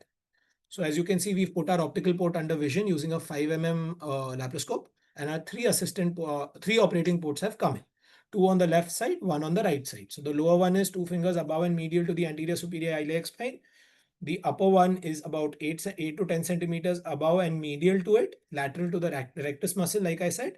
And the right lower side is a mirror of this side port on the right side, anterior superior iliac spine. So that is the rectus muscle as we are seeing, and the upper port is lateral to it. So that is that. And then this is the direction of the inferior epigastric artery, which we need to be careful of. So if you see it's almost lateral to the rectus muscle, so just be careful of it. In thin patients, you'll actually be able to visualize the artery. So there it's really helpful because you can avoid it. But in obese patients, you're not going to see it. So you have to just go by a little bit of judgment. Thank you so much. And I thank Nitin sir. If there are any questions, I'll be glad to answer them.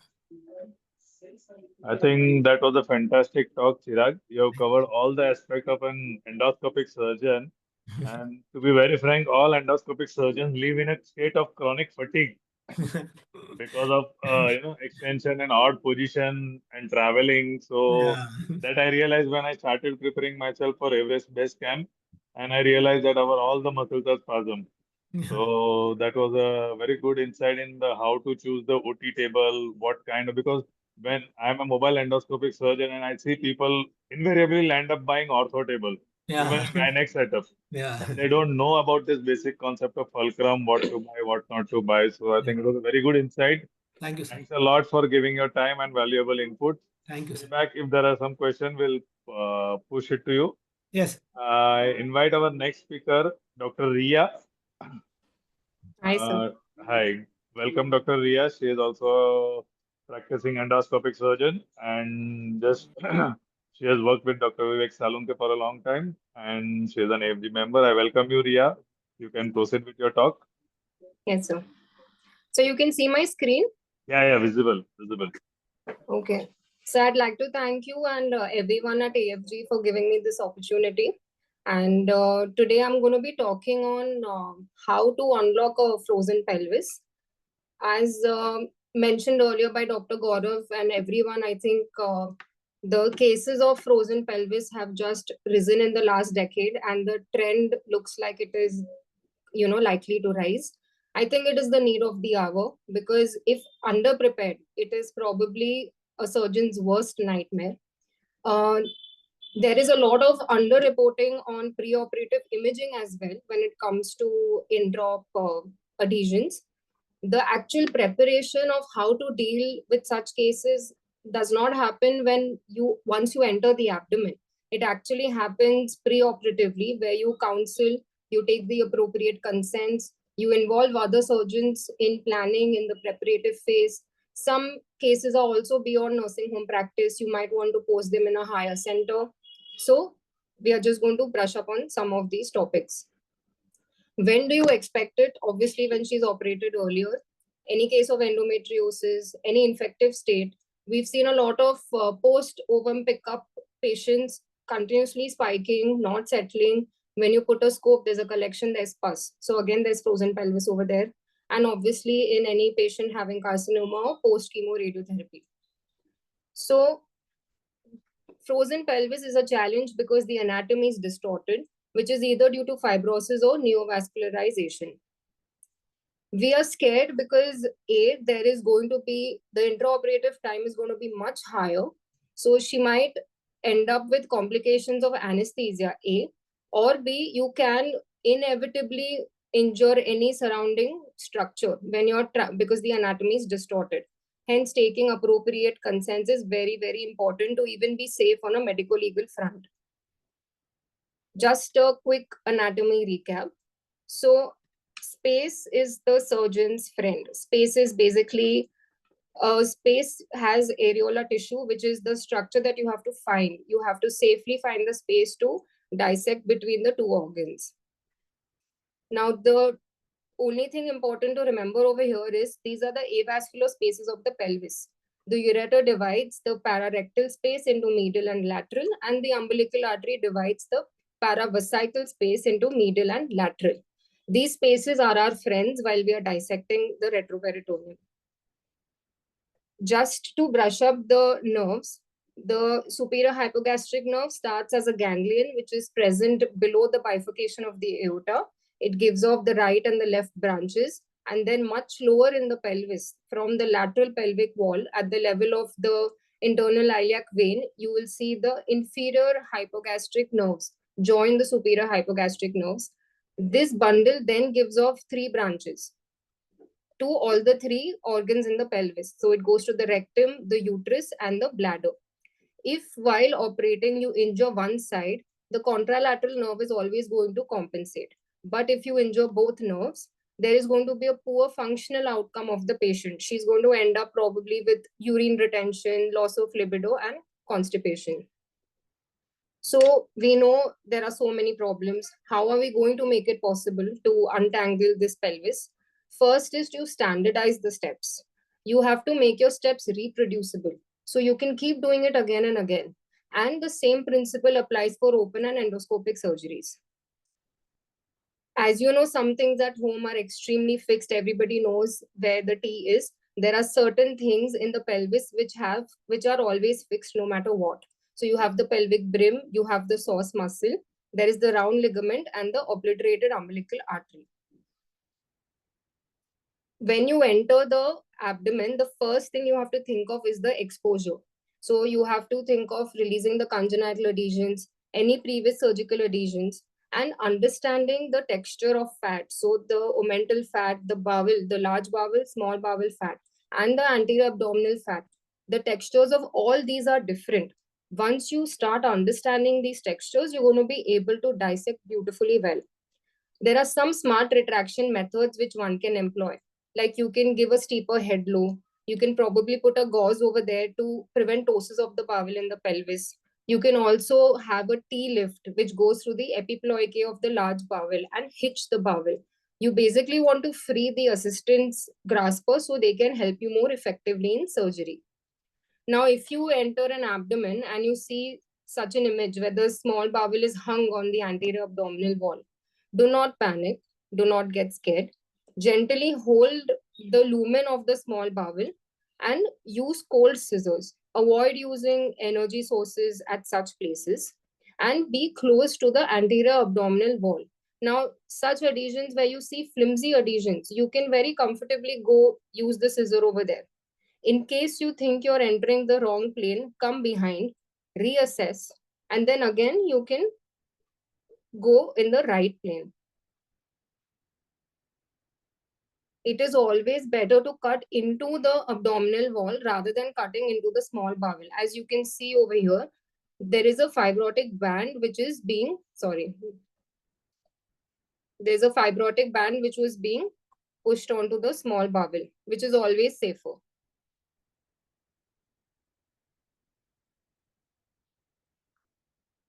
This video is just to show that this is the omental fat. As you can see, it is much more vascular, much more granular than the epiploicae of the large bowel. So understanding the fat texture is extremely important. So what are the principles of safe dissection? First, you divide the pelvis into 3 compartments. So we usually divide it into posterior, lateral, and anterior. And anterolateral go hand in hand. You cannot really dissect the lateral compartment without dissecting the bladder comfortably anteriorly. Go from the healthy plane into the diseased one.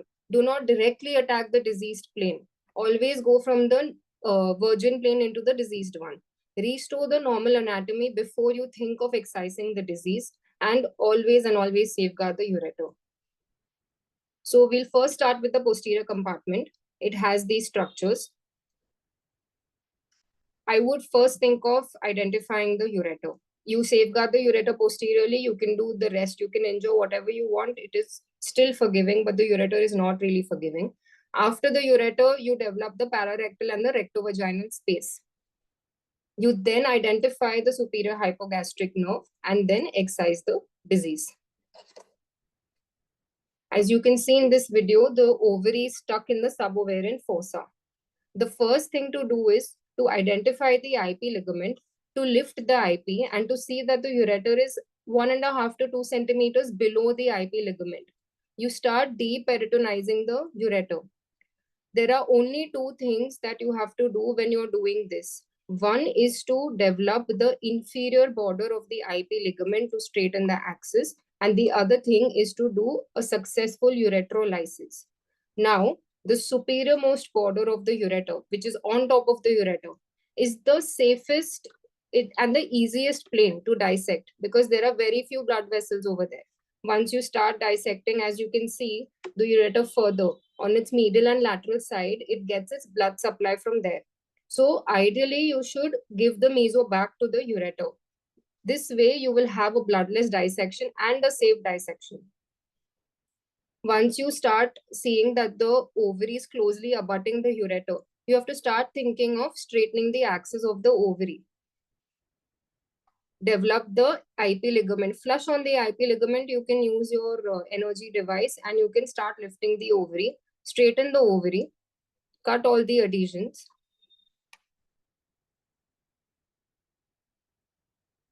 and then go for complete excision. This is the uterovarian ligament. I'm going parallel to it. As you can see over here.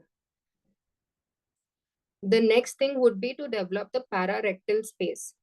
You pinch on the peritoneum, which is lying adjacent to the ureter, and now you know that you have to go medially. Identify the uterosacral ligament. The trick is to basically go flush to the uterosacral ligament in the fat. Fat is always your friend. You're not going to injure anything. Once you make your peritoneal cut, the assistant grasper should pull the belly of the rectum towards their side. This will basically expose the avascular plane. You can start digging a little deeper into the plane between the ureter, as you can see on the left, and the rectum on the right. When you start doing this, you will see the superior hypogastric nerve come. It is beautifully seen giving off branches over here.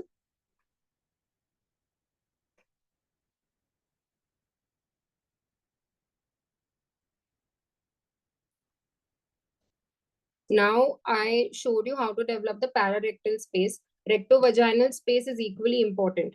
When the rectovaginal space is not involved, it opens like butter because you have the non-villous fascia over there. You can very nicely just open it up and push the rectum down. In this case, the rectovaginal space is infiltrated with endometriosis. So how are you going to go about it? The principle stays the same. You pinch on the uterosacral on either side. You keep making cuts in the fat. You start close to the uterosacral and then eventually you start coming towards the bladder. Till as long as you are in the fat, you are in the safer plane.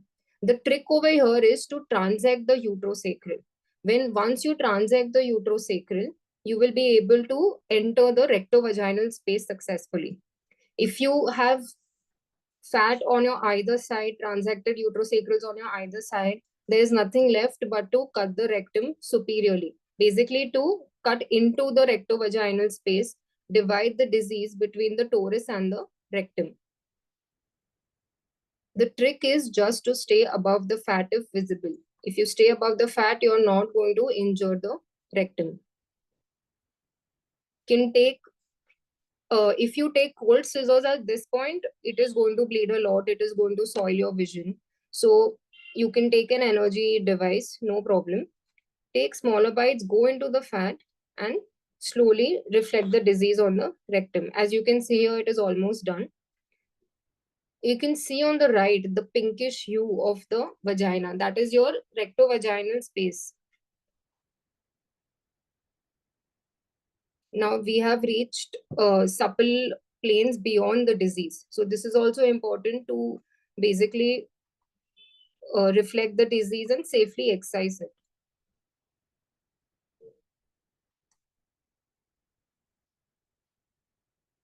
Okay, coming to the lateral compartment. Lateral compartment is a bit trickier than the posterior compartment. The first step would be to develop the iliac tree. And the next step would be depending on how deep the disease is. So disease mapping on MRI preoperatively can help you decide how deep you need to go, or when you intra-op start dissecting, you will realize whether you really need to go till the pelvic floor or the lateral pelvic wall or expose the IHP. Always dissect the bladder, then only you can remove your lateral parametrial disease. So in this case, you can see that the ovary on the right is literally sitting on the ureter. And you can see the knuckle of the obliterated umbilical artery and the uterine artery. And there is dense fibrosis, there is puckering. So the first thing that I would think of is exposing the obliterated umbilical artery. You can run your energy source very comfortably on top of your obliterated umbilical artery and you will injure nothing. Once you expose the obliterated umbilical, you will see a branch which is given off medially, and that is the uterine artery. Now the uterine artery will generally have a bluish hue and it will be tortuous. That is your identification mark for it. If you understand in this picture, the disease has infiltrated below the uterine artery. It is present near the water under the bridge area. Now, what does this mean? If you want to excise this, you need to literally de-roof the ureter. You need to transect the uterine artery and you have to reflect it onto the disease to successfully excise it completely. So these cases are tricky, and in these cases, you can use help of an assistant surgeon.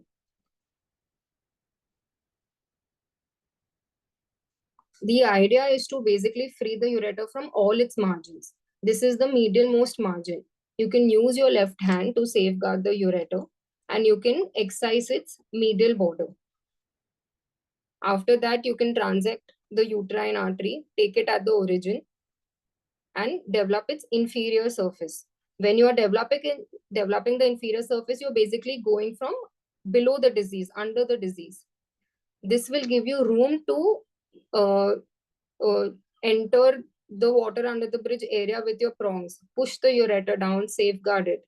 Again, over here, as you can see, with the left hand, you're going to push the ureter on the left. The uterine artery pedicle has now straightened. And you can easily and safely take the uterine artery and vein. This is the uterine vein which has popped up. The uterine artery is above it. And this is the anatomy. This is a fork-like anatomy. The uterine artery and vein and the ureter going from in between. Take small bites, take judicial bites. You're using energy near the ureter. Be careful of whatever you're doing. You can very nicely just push the fascia of the ureter down. This way, you're not going to end up in any ureteric injury or necrosis and fistula formation later. This is a beautiful paper by Dr. Horace Roman. He has explained the 10 steps of excision of endometriosis, which is as good as unlocking a frozen pelvis. How do you improve your skills? So, see, it's easier said than done, but so you have to continuously keep working towards this. You can attend cadaveric courses, you can watch videos, which are very easily accessible today, and keep assisting surgeons more and more who are doing such cases. If you want to win in life, these are very basic points, but you need to master your anatomy. Your predictive anatomy is the way to go. Anticipate the problem before you actually land up in one. So have that insight preoperatively, okay, I'm going to probably, this case is difficult. I need to call somebody. I need to have a team, counsel the patient. Be very, very patient while you're dissecting. Do not be in a hurry. You rather take time intraoperatively than end up in a postoperative complication, and have some flexibility intra. Even though you're used to doing a certain procedure a certain way, your steps which are defined, certain pathologies do need a different mind, they do need a different idea, they do need change in your routine steps. So if you are flexible, you'll probably have a better outcome. And I just want to say that a good surgeon is not born. They acquire the skill with perseverance. You need to start and you need to keep doing it. Thank you.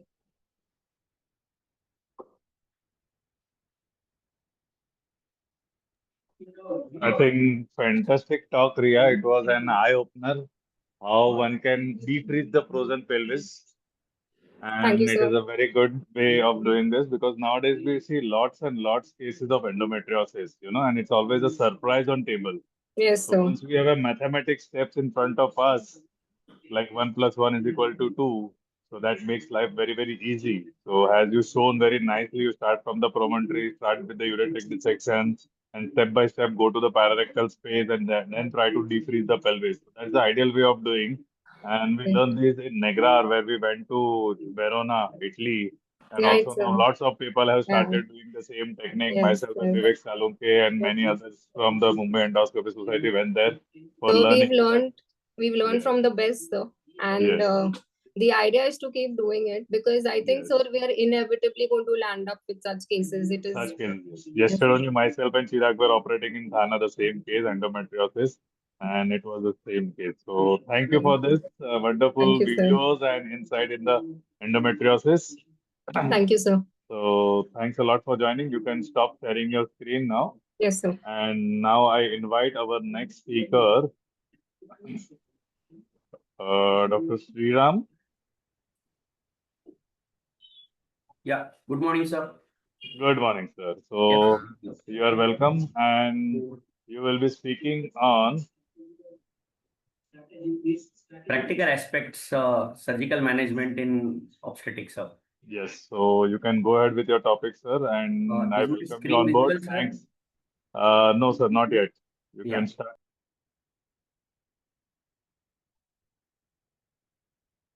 Yeah, is it visible, sir? Yes, sir. Yeah, thank you, sir.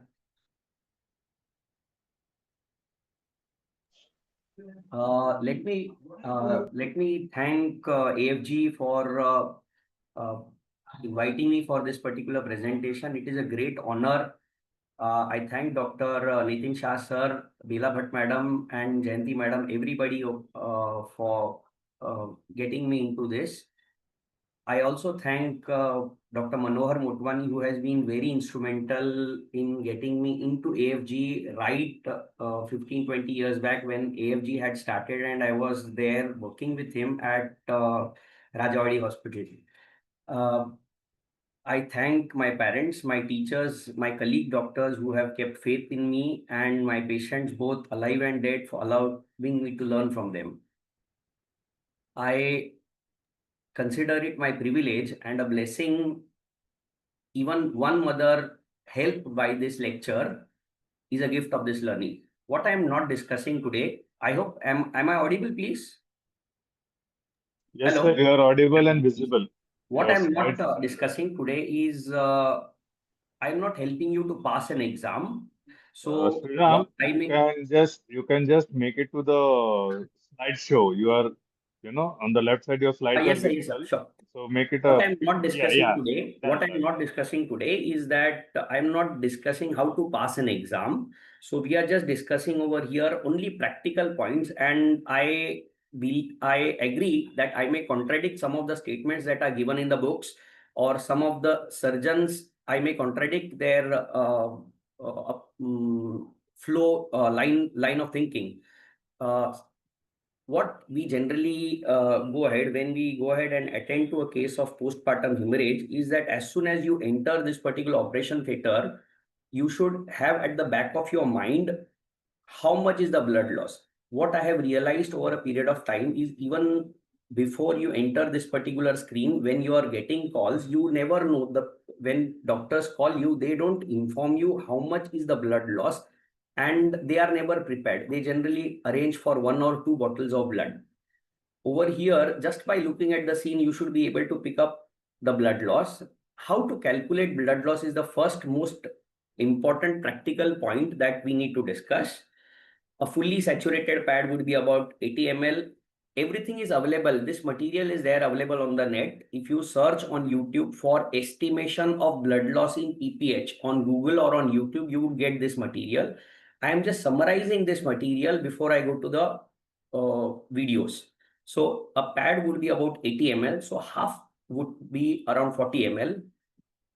A kidney tray would be about half a liter. Less than half of a kidney tray would be about 250 ml. Now a bowl would be about 500 ml. So you should remember that whenever you go and you saw that particular picture that was displayed, you should be able to assess what is the rough blood loss immediately whenever you are called. Next that you need to look in is we don't routinely use gauze packs, swabs at open laparotomies, but if at all it is used, it is about 20 to 30 ml. And the most important thing is that loss on the bed.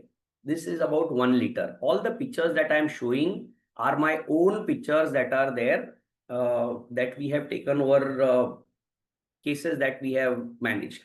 Now, one thing that has been missing is the floor spill. Now, remember, behind also there was a spill that was wiped off, and this particular spill is there. It is very important that when you are measuring a floor spill, see, most of these tiles now that we have is 2x2 tile. So one fist, we have to keep our fist about 2 inches above the floor, and we have to calculate. Now that is very cumbersome. But if you do it on a practical level at your own place on a 2x2 feet tile, then approximately you need about 49 fists. 36 to 49 fists. So somewhere the blood loss is around 800 ml. 720 if you are taking 36 fists, and 49 if you are taking smaller fists. So blood loss is around 800 ml. So that is a big blood loss. So we never calculate this particular blood loss. Now going ahead, what I generally carry with me, this is a very important thing over a period of time. Whenever I'm called in for PPH cases, what I carry is this particular set. I'm having it on my table right away. All of you all would be knowing what is a Samarthram cannula or a Panikkar cannula. We would be discussing that in our further videos. This is another very important thing, that is, can you see this? This is a very important thing. Hello? Yes, sir, we can. Yeah. So this particular thing is a sponge holder. This is a modified sponge holder. This is actually a uterine clamp. We will be discussing all this in our presentation further ahead. What additional things that I do carry with me is a good hysterectomy set. I carry adequate sutures for uterus, bladder, ureter. Most gynec places, sometimes we go, they do not have, if there is a bladder injury or a ureteric injury at obstetric cases, they do not have suture material. So do carry them along with you. Carry infant feeding tube, carry DJ stent, Romovac drain, uroflow, good working set of instruments, and good lighting is essential. Now I come ahead with my first video that is there. What you can see over here is, this is a video that is sent to me, and is the video playing well? Starting, sir. Yes, started, sir. Playing. What you can see over here in this particular video is that you are seeing that there is some amount of bleeding, and this is a continuous flow.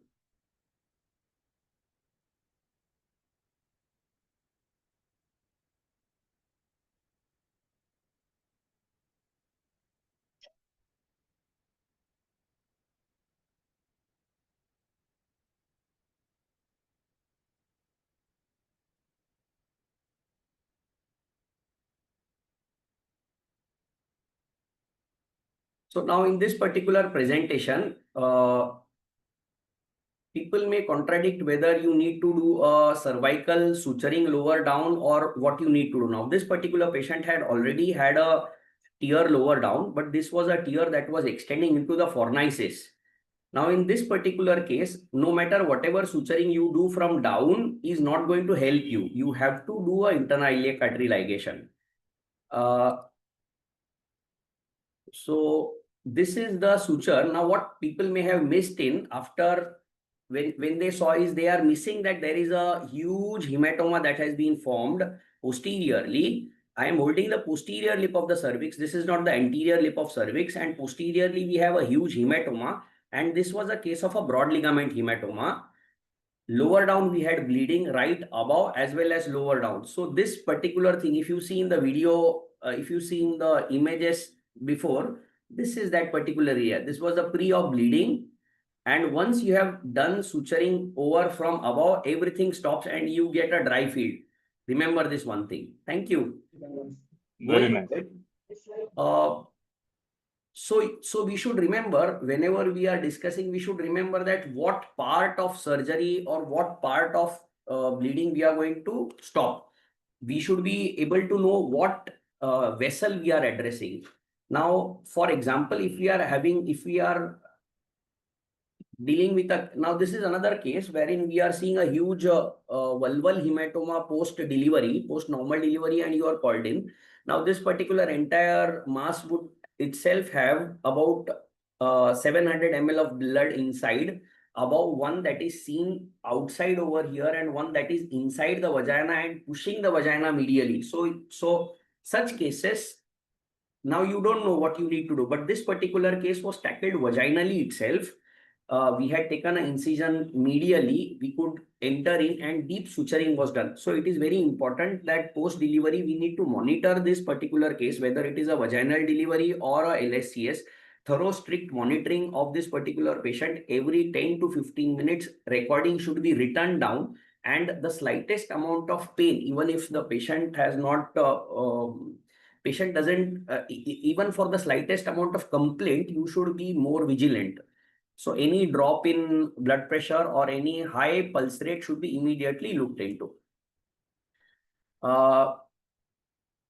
going ahead, this is the same picture. We discuss it further again. Now you have this particular case wherein you have an extension that has gone low down. Now in a case wherein you have an extension that has gone low down at introp itself, see to it that you exteriorize the uterus. That is what I routinely do.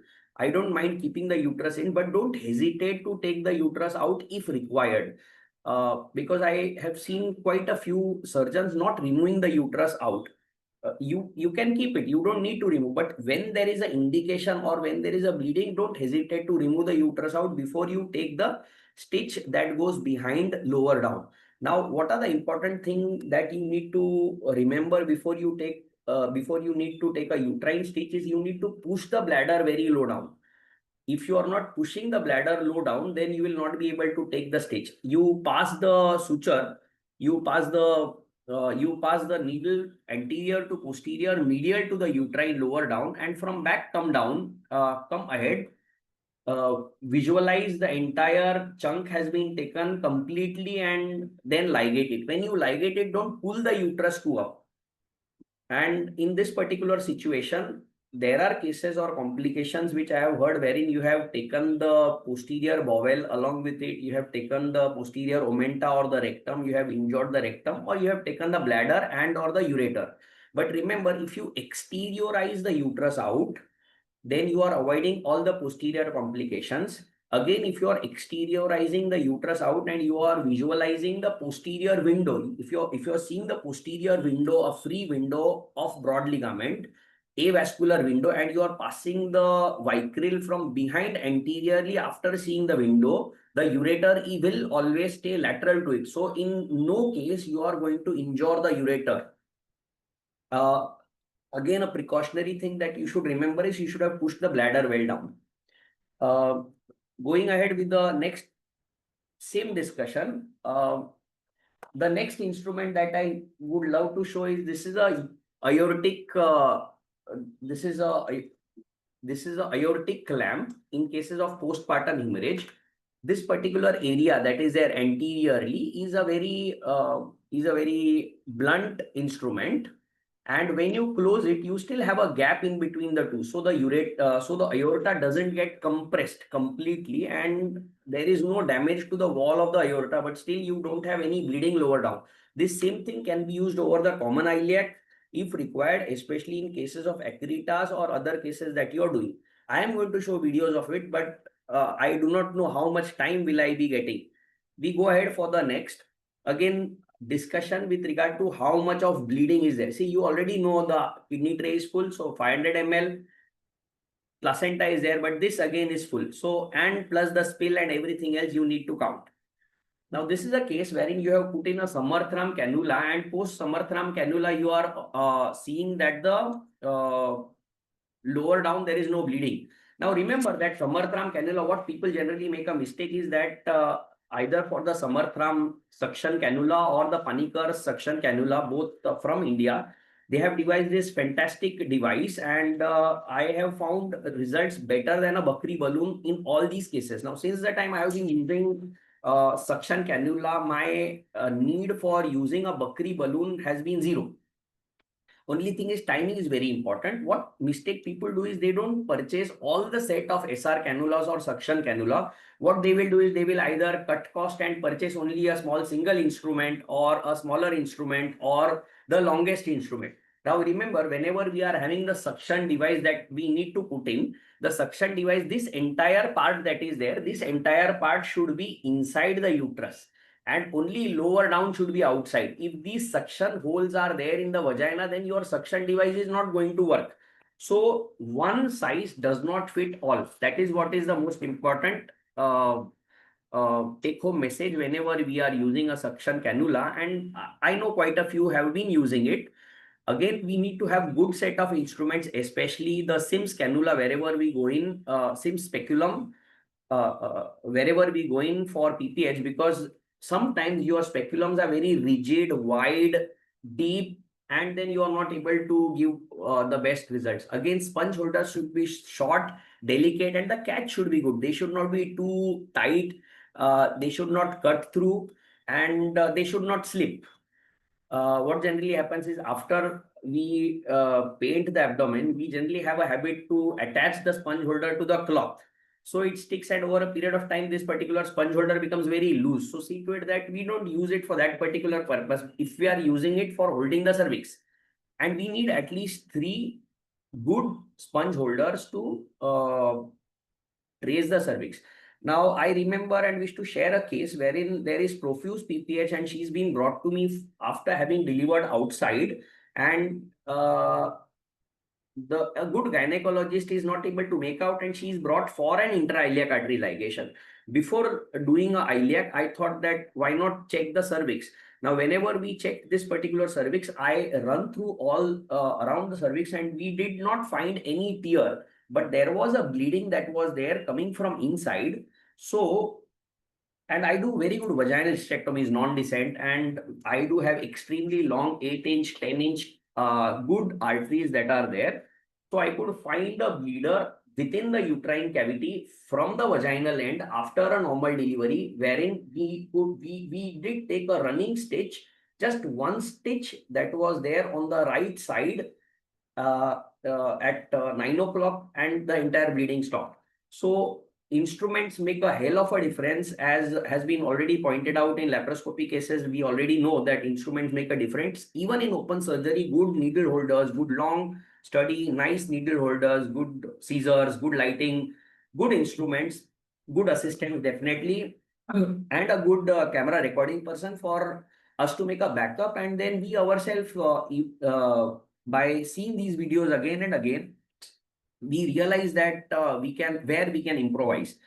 So coming back to the sponge holder, we need nice thin sponge holders. Now, if you have another case wherein you have a bleeding from the uterus, and it is a case of PPH, and you are calling somebody for help, what you can do is you hold the cervix at 12 o'clock and 6 o'clock position with good sponge holder.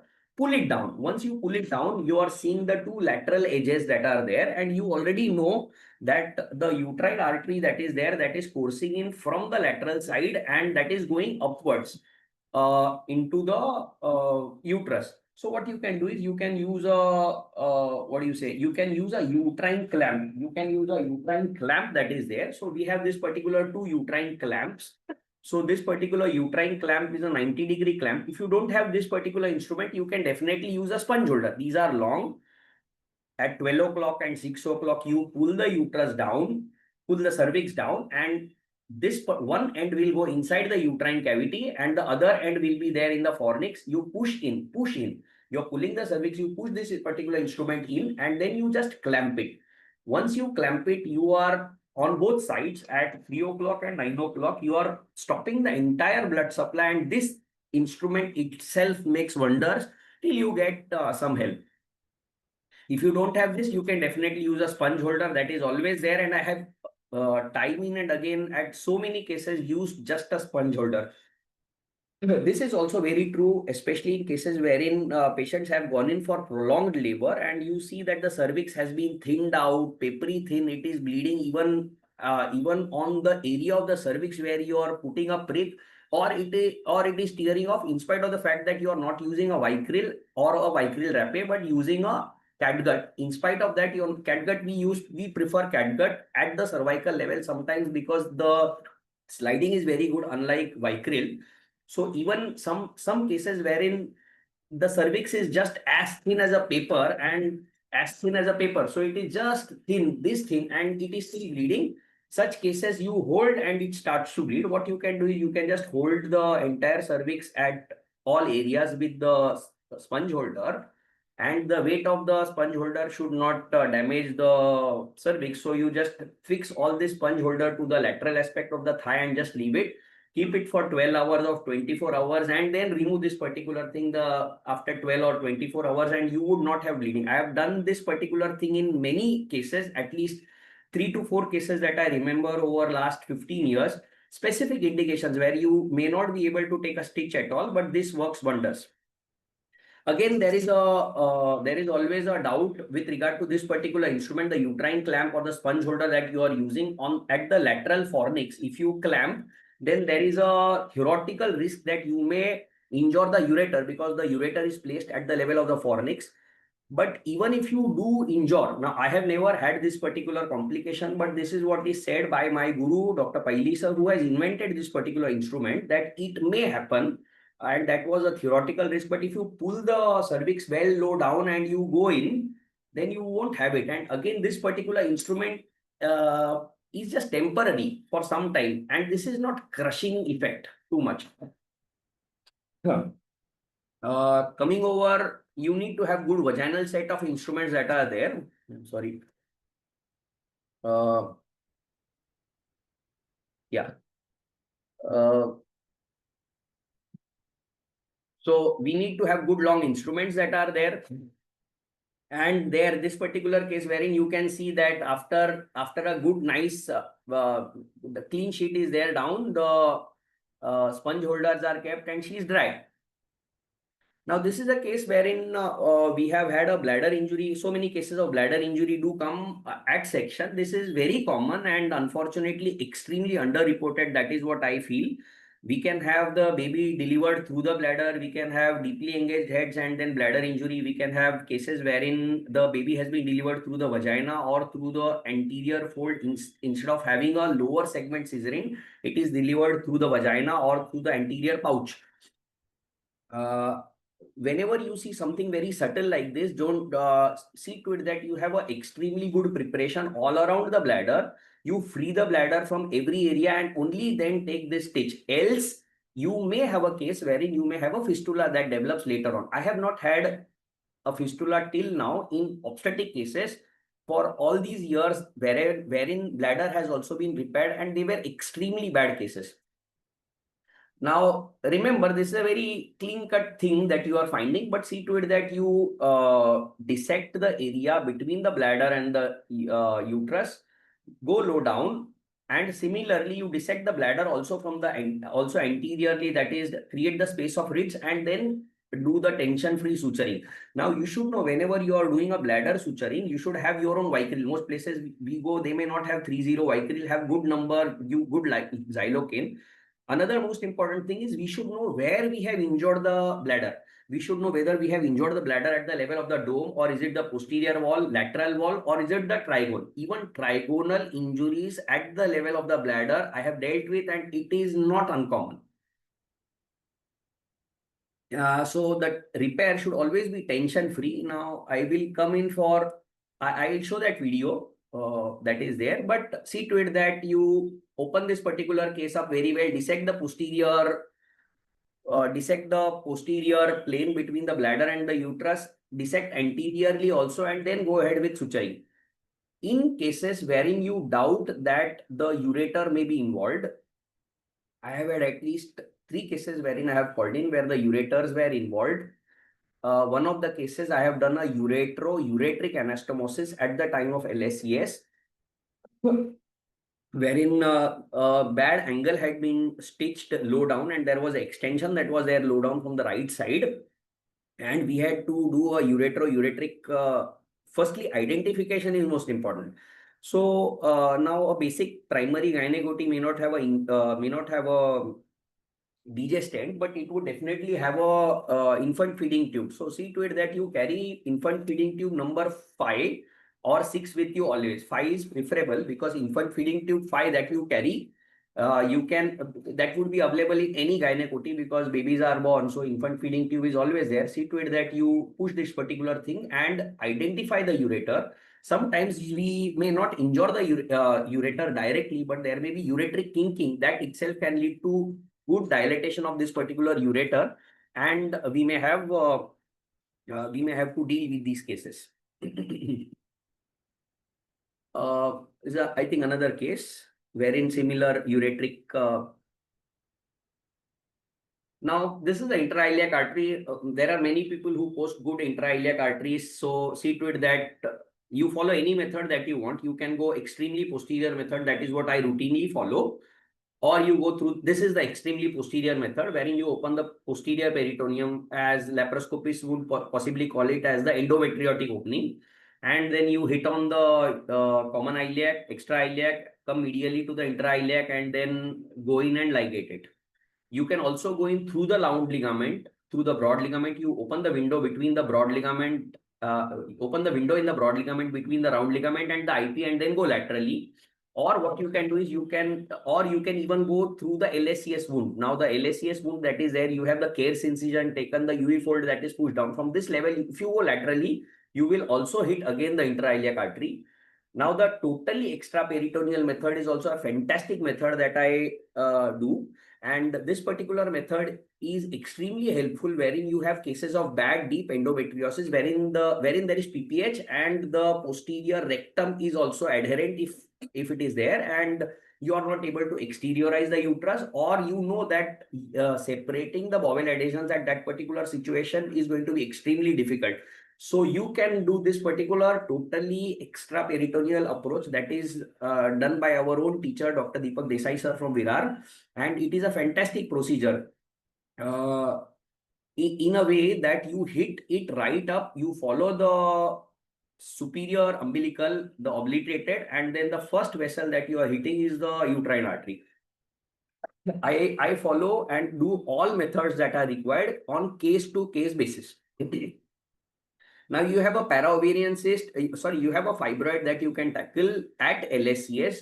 I do quite a lot of fibroids at LSCS at that same setting, but I believe that if it is not required, you may or may not touch that particular fibroid depending on the situation. We have had fibroids which are 10-12 centimeters right at the lower segment, and at the time of section, if you don't remove it, then you can't deliver the baby. So at such cases, you will have to go ahead and remove this.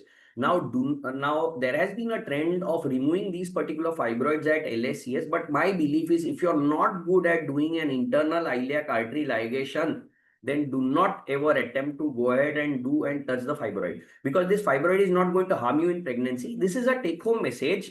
This is not a rule book, but if you're not able to do intra-iliac confidently, then don't touch it. Because if you touch it, then you have a problem. Till you don't touch it, you don't have a problem. Another very important situation that we see quite a few these many days is that placenta accreta syndrome is on extreme rise. I have images of it. Now, if you're a junior or a senior also in a decent setup, you don't have too much blood, you know that this is accreta when you're opening up itself. Sometimes we miss this particular accreta at the time of they are underreported, a sonography may not detect it, or we may feel that we are confident enough to do it. But if you see large dilated vessels on the anterior part of the uterus, then never ever just close that abdomen, shift her to a higher center.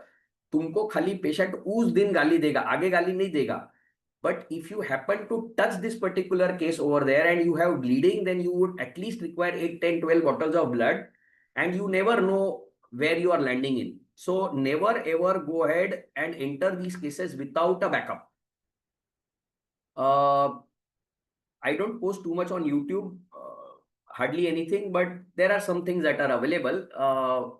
Now, this particular thing is a very interesting thing. This is a posterior part of the uterus that we are seeing, and we can see a small stitch that has been taken there. This is something like a Cho stitch that has been already taught to us time and again. And what does a Cho stitch do is, suppose we have a focal bleed that is there from a focal point on the anterior, fundal, posterior, or any other wall of the uterus, then see to it that you take a stitch that is there. Now, in this particular case, the stitch was taken through the cavity, the posterior wall of the uterus, come posteriorly and then come inside the cavity, and 2-3 stitches there that were taken, I think horizontally that were taken, or vertically, I don't remember now, but this particular thing itself stopped the entire bleed. Now, this was possibly a case wherein there was a focal placenta accreta. Just give me a minute, please.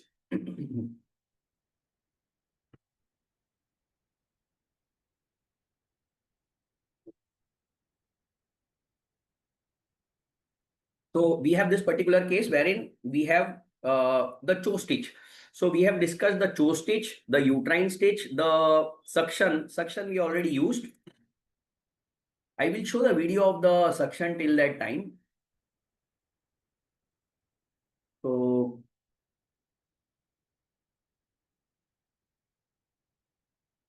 now the very interesting, the Ashokanan stitch that we already have. Is my video? Yes, we can see it. Yeah, thank you. So what we are doing Yes, with visible. this particular Ashokanand stitch is that we take this particular stitch from anterior to posterior and then from posterior to anterior. Now, this particular stitch was primarily designed for a lower segment hemorrhage that is there either due to placenta accreta or due to placenta previa that is there.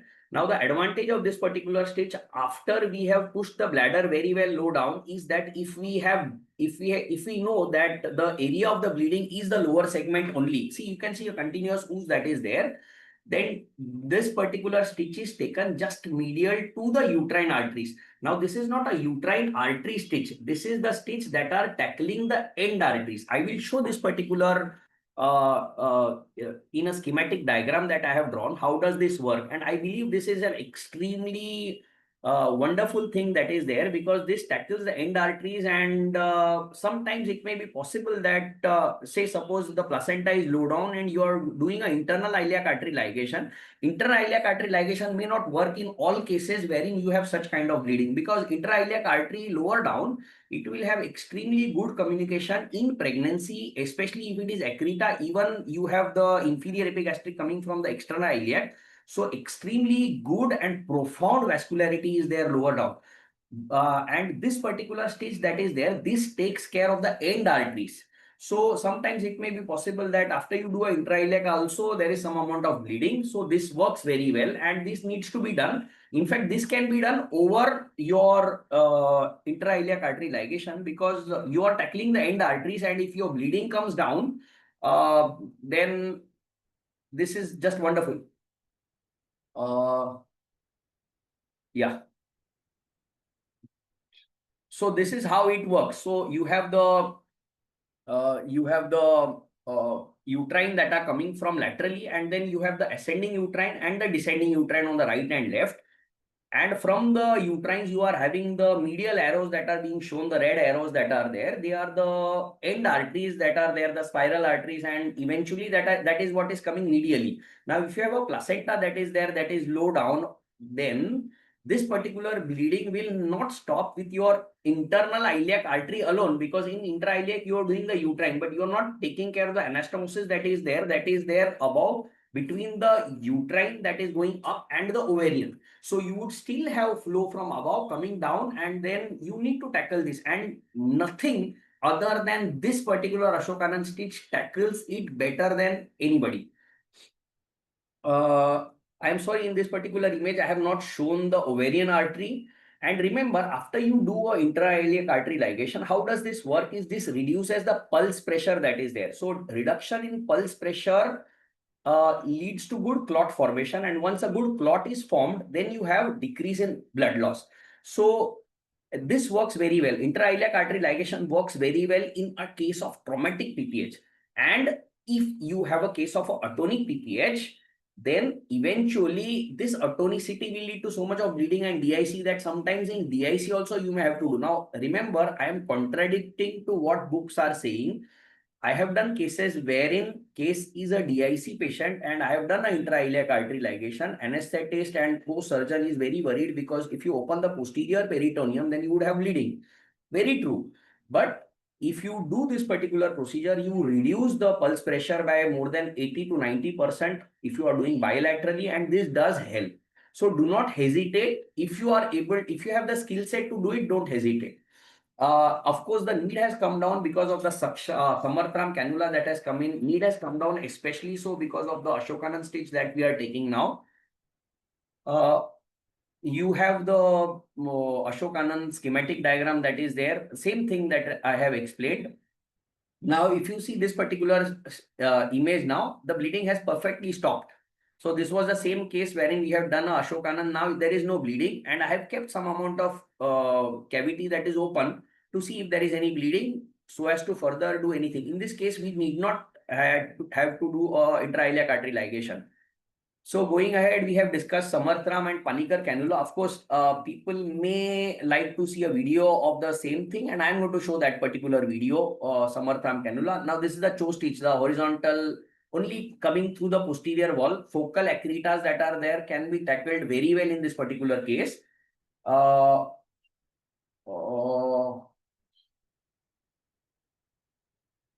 I think you can see for the video of suction. So I'm not showing that. I will come directly to broad ligament or to PPH. Now, torsion uterus is very rare complication that I have seen, but is it playing, sir? Yes, visible. So this particular case was a case of a torsion uterus. I have detorsed it. I will show the torsion was 360 degree plus, so 180 plus 180 plus 180 degree torsion that was there. I have a video of that particular thing. If you see this particular, I will forward it. And if you see, I am forwarding only to show how the uterus is. See, if you see this particular uterus, this is a very gunny uterus. See this is not a good uterus. This is like a sac. You can see this uterus, see this. So anybody will go ahead to do a hysterectomy for this case, which is absolutely correct. But in this particular case, we used a Samarthram cannula, and this did make wonders. So torsion that is there, torsion is known. It is very rare, although we see torsion of only 180 degree to 360 degree, but this was a case of 540 degree torsion that is there. I play the sound. Torsion now, wait.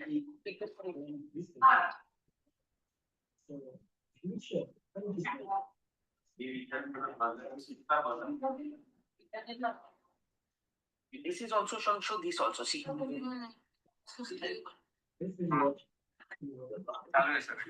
Very nice, torsion uterus. What I'm doing is, wait. अभी मैं I'm on on. ठीक है, record हुआ है वो, record हो गया. Fine, wait.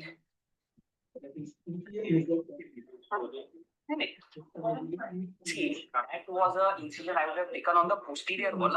अभी देखना. नहीं,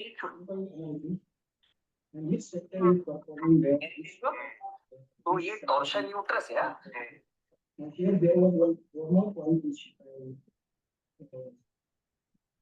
Now this is the bladder.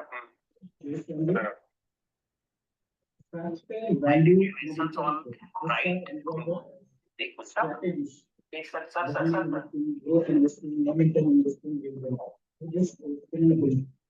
Okay. Now this is uterus also removes it.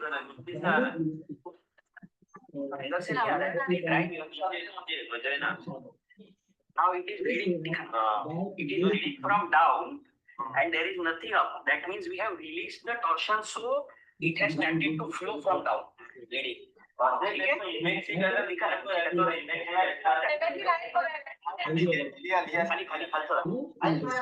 it has come from the vagina, okay, and not from anywhere here. Cervix opening up. Now this is. These are already natural components.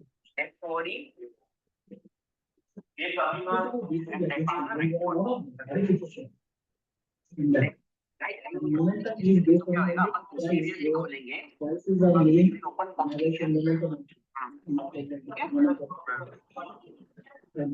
so these are different ideologies.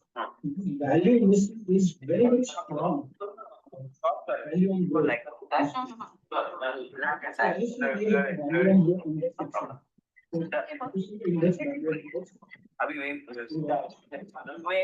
Stop the recording. So this particular case that was there, we have already been taught before that whenever we take an incision, we should feel for the round ligaments. Am I audible? Yes, sir, audible. Yes, Yeah. sir, audible.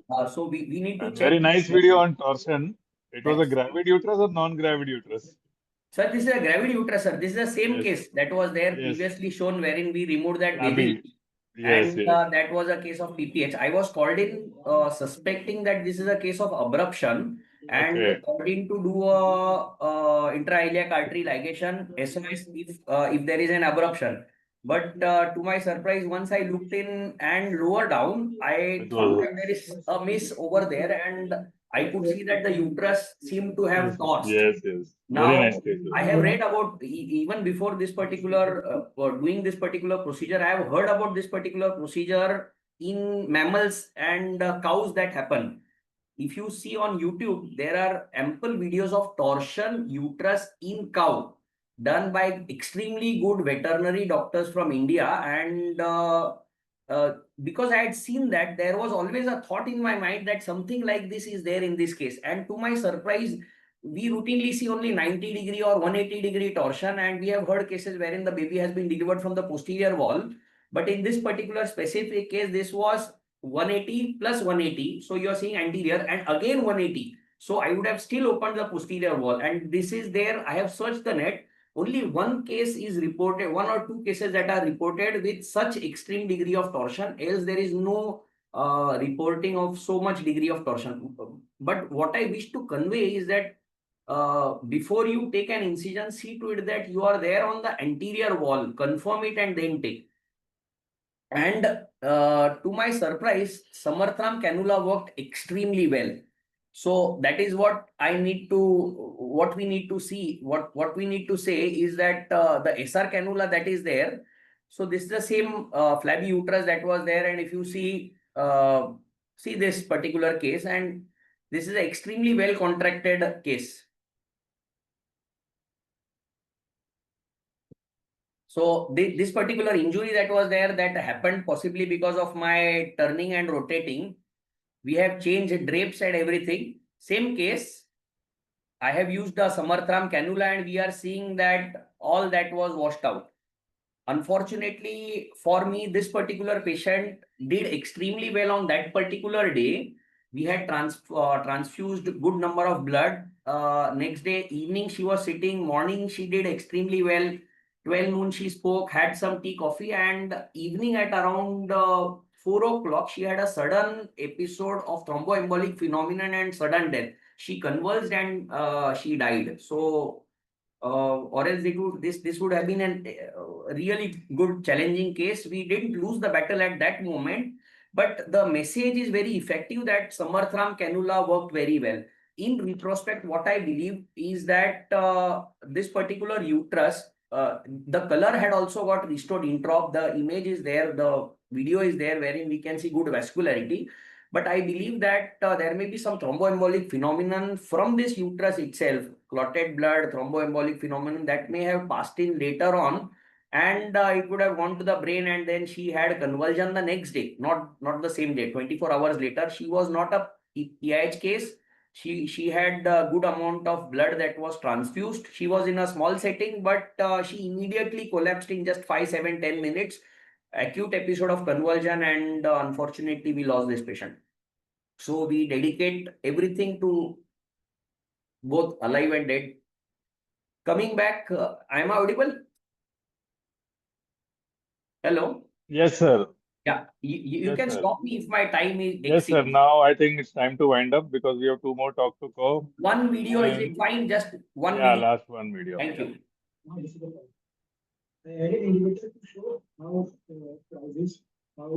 We don't routinely see this particular thing, but this is a case of PPH, and you can see good flow.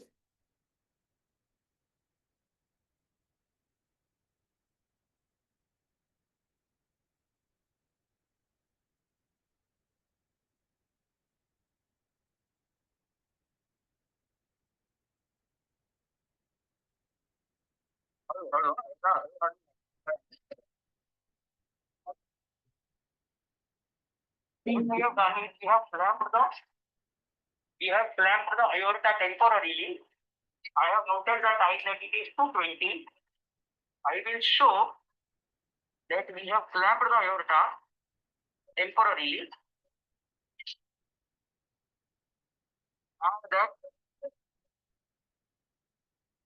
So in this particular case, we are seeing the aorta that is clamped. If you can see the lateral bulge, now the flow that is there, that has come down.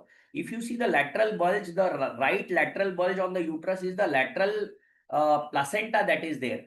So accreta cases is, you should always remember. And again, this one case, because this is a case wherein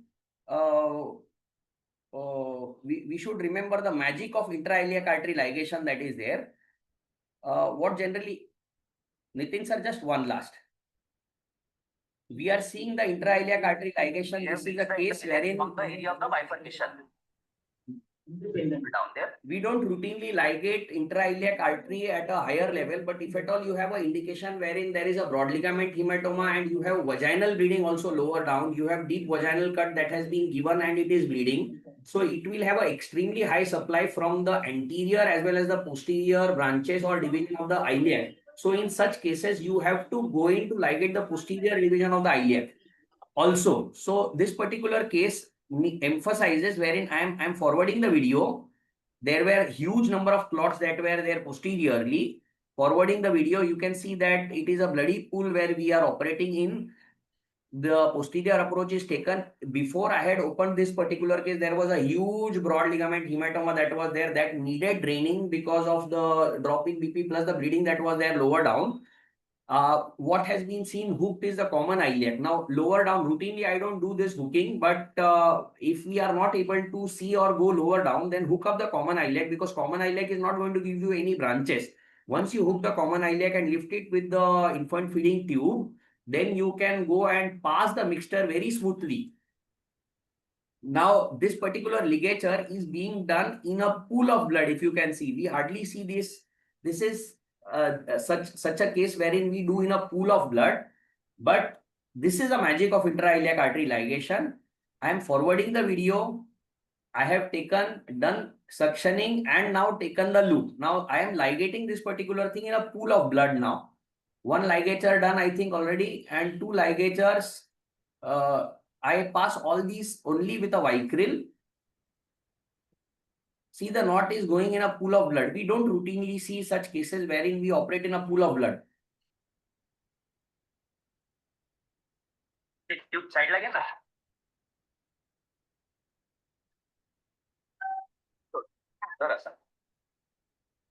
He is lifting the tag out. Okay, now you see this. Hold. Now what? Shriram sir, thank you so much for this wonderful presentation. And I know you personally, you have said so many maternal mortality in Vasai, Virar and Nalasopara, and you have been a rescue to too many gynec members in that area.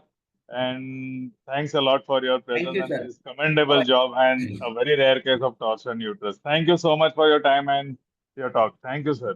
Thank you, sir. Now I invite our next speaker, Dr. Rohan Palshetkar. And sir, I request you to stop the screen sharing.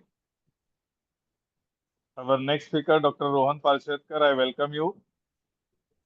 And his talk is on the fertility preservation. Sir, can you? I am not able to. No, sir, we have already started. Thank you, sir. Thank you, sir. Thank you. Ron, welcome. Thank you, Nitin sir. Firstly, I want to say a big thank you to you, Bela ma'am and Jayanti ma'am, for inviting me for this. And Shriram sir, it's always wonderful to hear your talks and the kind of surgeries you do. There's always some take-home message at every point of time.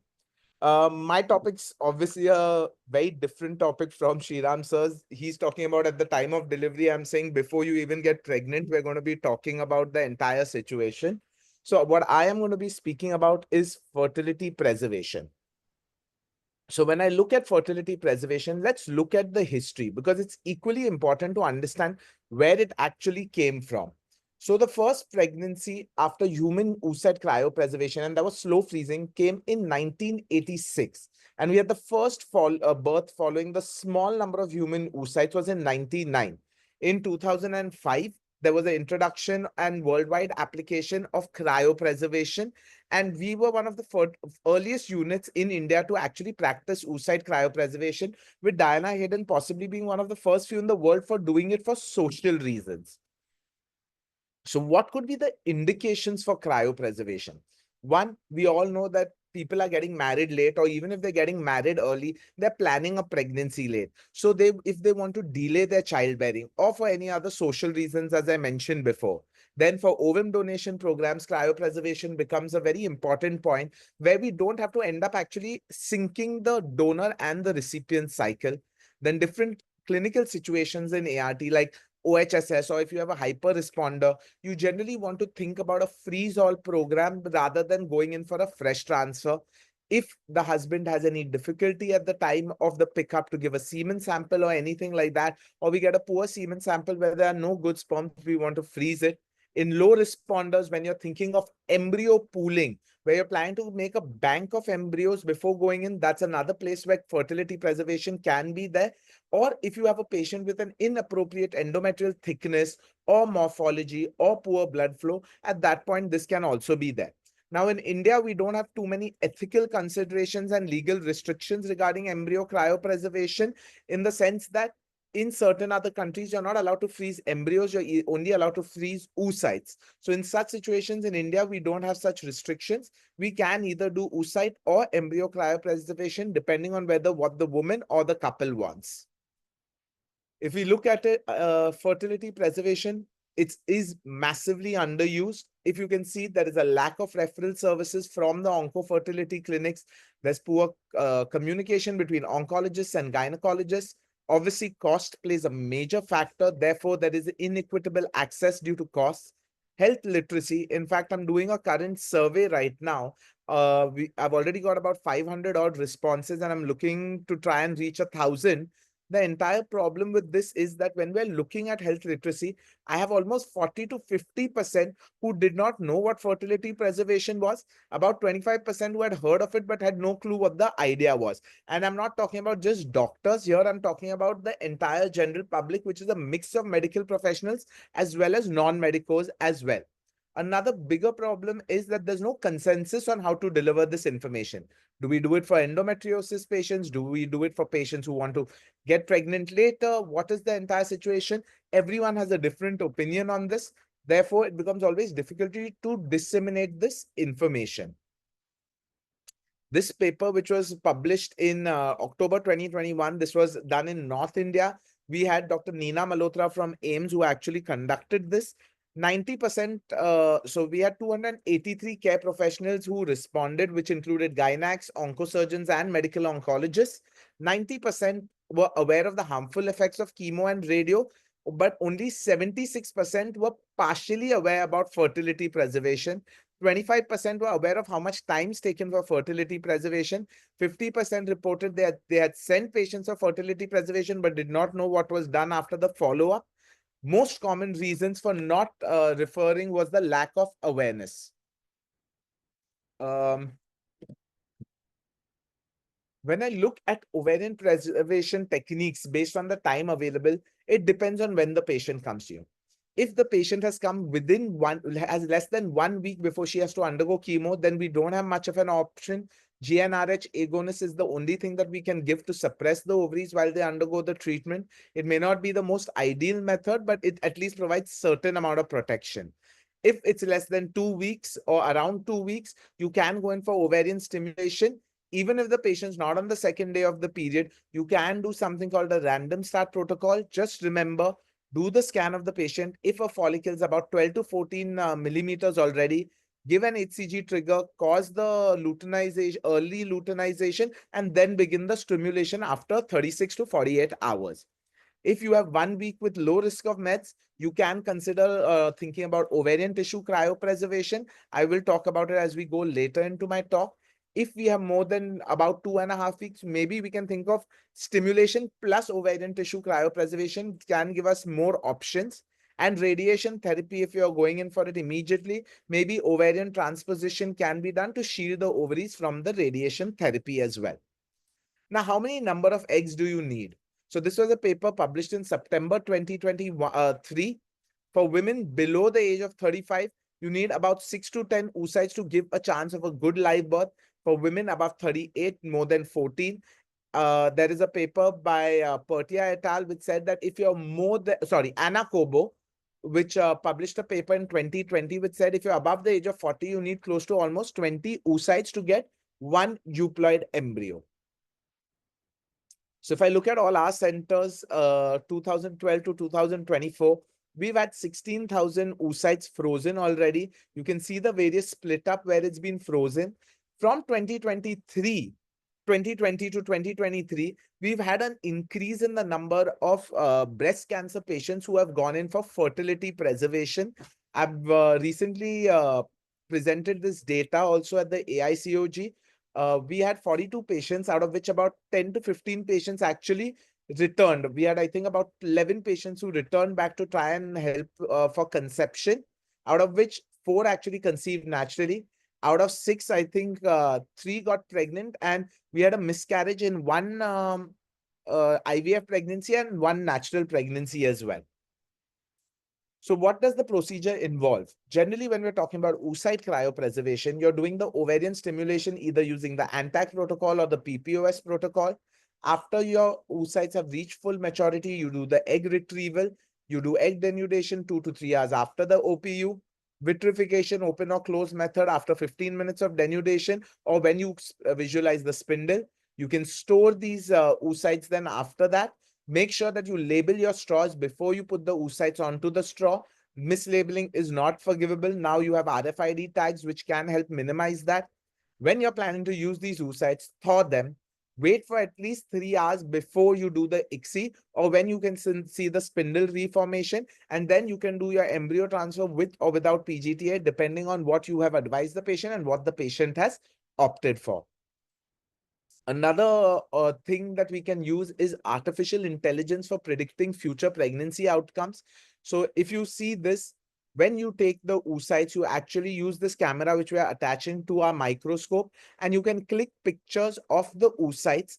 Gathering these pictures using using the artificial intelligence, you get different scores on realizing that which oocyte would have a better chance of getting forming a blastocyst. This can help in actually advising the patients whether they need to think about a second cycle for oocyte cryopreservation. And in addition, what this does is every photo that you take, the more and more is what this AI technology learns. It's like a black box. So the more the images are uploaded, the more it learns, and the prediction starts getting more and more active. Just to understand this, if you see this paper published in 2024, it said that AI was significantly associated with higher live birth rate probability. AI can always be enhanced, and it helps more in deselecting the embryos with a poor pregnancy outcome as well. Obstetric and perinatal outcomes with oocyte vitrification.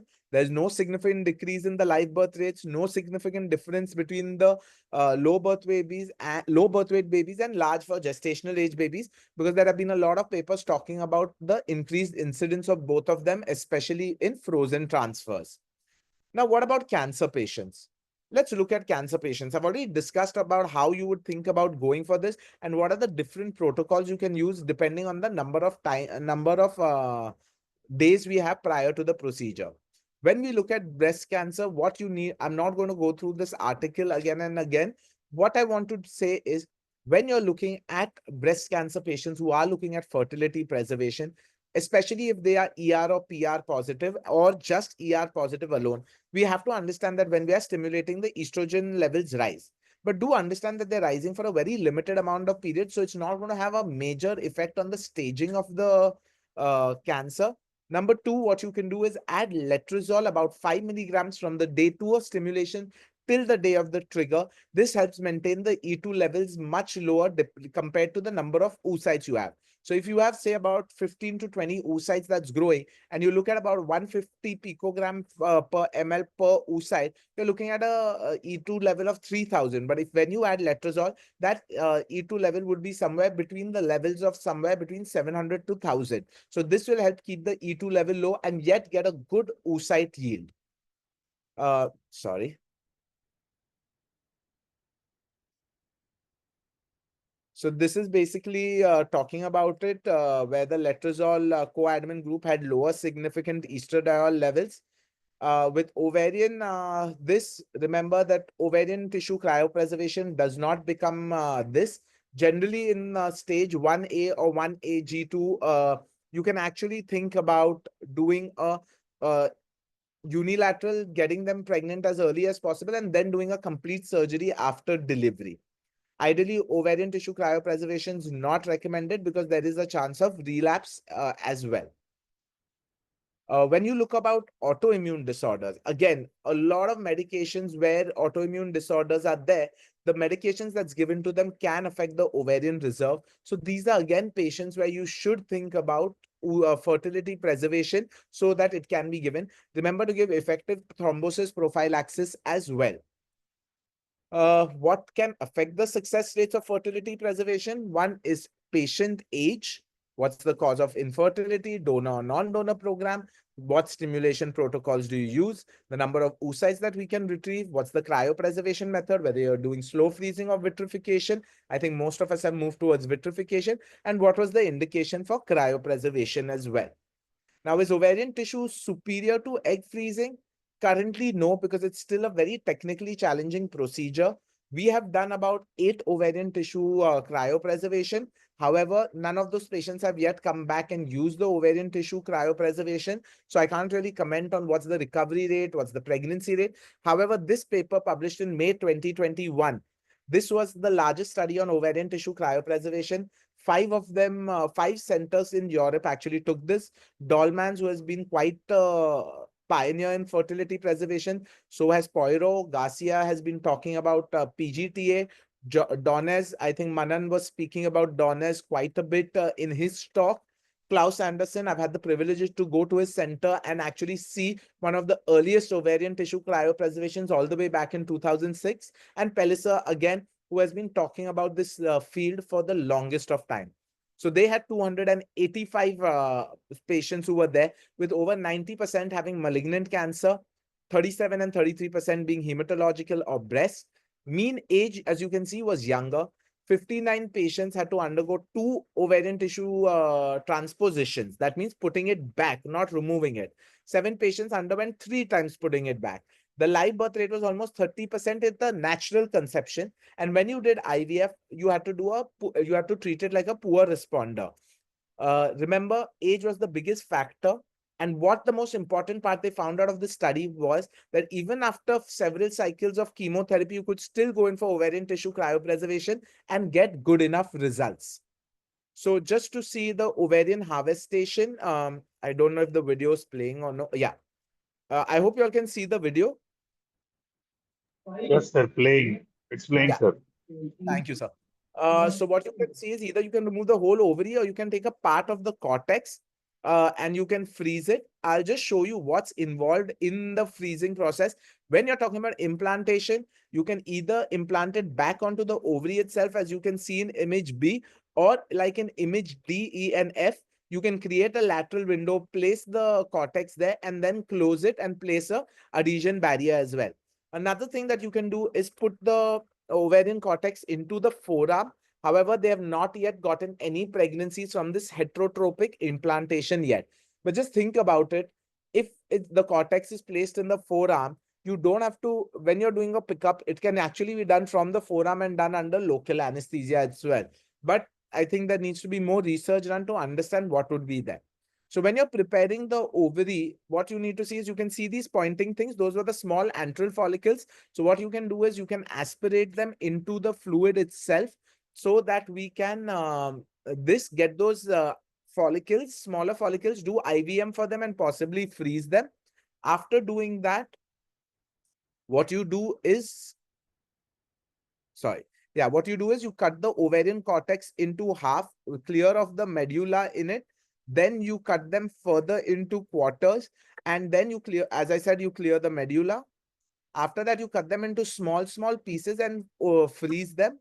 Once you're done doing that, thinning the cortex and cutting them into smaller cortices, what you do is you freeze them via slow freezing. Right now, that's the only thing recommended in these strips. And when you're reimplanting them in, you don't need to put in all the strips. You can put them a few at a time, and just think about the future prospects of this. You can actually think about natural HRT for these patients in the future, because they would have their ovarian cortex, and that's where possibly the heterotropic implantation could be beneficial. This was another thing where it's talked about laparoscopic unilateral oophorectomy for ovarian tissue cryopreservation on the children. This was done in 64 patients and the median age was 2 years old. It was still considered experimental and it can be seen. But this paper published in 2024, it was a systematic review which included 1,800 children below age of 1. The mortality occurred only in one case because the morbidity was already high as the patient had pulmonary hypertension. Resuscitation was not required. So they concluded that maybe in these patients who are these younger patients who are less than 1 year old, where they have cancer and require maybe chemo or radio, ovarian tissue cryopreservation could be considered, especially for future reproduction. I know at this age you're looking at more of the survival of the baby, but at this point, it can be beneficial to understand. So newer opportunities ahead. We know CRISPR, it's already been approved for sickle cell anemia. Maybe in the future, when you're looking at fertility preservation, and if a patient, for example, has BRCA1, BRCA2 gene, through CRISPR, possibly it could be edited out and save the patient from the future progeny from having this gene. So my take-home messages are, remember, life exists after cancer. Your fertility preservation is like your fertility insurance. That's your future life insurance. Oocyte cryopreservation, both for medical and non-medical reasons, is an established ethical technique. When you use artificial intelligence and spindle check, it's definitely going to improve your chances of giving them better results in the future. We need to try and maintain an ongoing dialogue with each other as well as our onco-surgeons in order to ensure patients take advantage of this procedure. The age group what we are looking at for fertility preservation is 26 to 35. In younger patients, if AMH is on the lower side, you should possibly consider advising them to go for this earlier. So thank you very much for a patient hearing. I hope I was able to give you crisp take-home messages as well. Thank you very Yes, much. Rohan. Yes, Rohan. It was a fantastic talk, I can say, because the way you have taken the care of AI and use of AI in today's world is going to be a fantastic. You can choose your embryo depending on how we can select and we can get a better outcome. Also, the script which you told about the sickle cell can be used is going to be a great helpful. So thanks a lot for the detailed insight, Ron. Once again, congratulations for good presentation. Thank you very much for being with us. Now I welcome our last man, Dr. Gautam Sonavne, and is going to speak on diminished ovarian reserve and infertility. Welcome, Gautam. Can you put it on slideshow mode, Gautam? Yes, sir. Yeah, put it in a slideshow mode and start. No. You're duplicating the slide. It's on the bottom.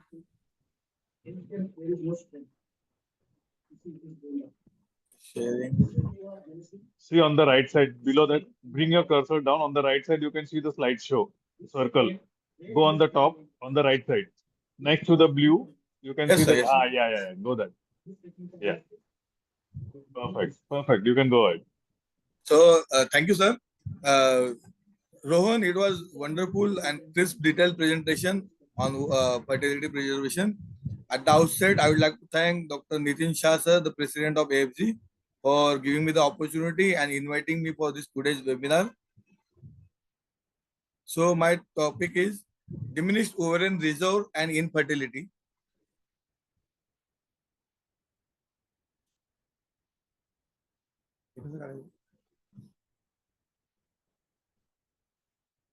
Female infertility factors contribute to approximately 50% of all infertility cases. Female factors alone account for around 1/3 of all infertility cases. The factors are ovulation problems, tubal causes, age-related factors, uterine problems, endometriosis, tubal ligation, and various factors. Oxidative stress may induce or aggravate most of these causes enlisted above. Ovarian reserve is the measure how well the ovaries are still functioning at given point of time. The woman's entire lifetime supply of egg is present at her birth. Decreasing ovarian reserve is inevitable with increasing age, resulting in complete infertility by age of 45 to 50. Oxidative stress affects the quality of gametes and the way in which they interact. It also influences uterine environment, affects the embryo development. It has also strong influence on embryo implantation, which in turn affects the pregnancy rate. There are around 1 lakh mitochondria per fully grown oocyte in maternal age group. These mitochondria are spherical in shape with little cristae. High ATP levels in oocyte correlate with better environment development and implantation rate. Aging is associated with reduced mitochondrial function, especially in non-replicating cells like mature oocyte. This is the basis of declining fertility rate. Age-related infertility is often due to poor oocyte quality rather than endometrial receptivity. Maternal age is associated with increased oxidative stress in oocyte and results in mitochondrial dysfunction. This dysfunction is due to oxidative damage, deletions, and point mutation and variations in mitochondrial genome.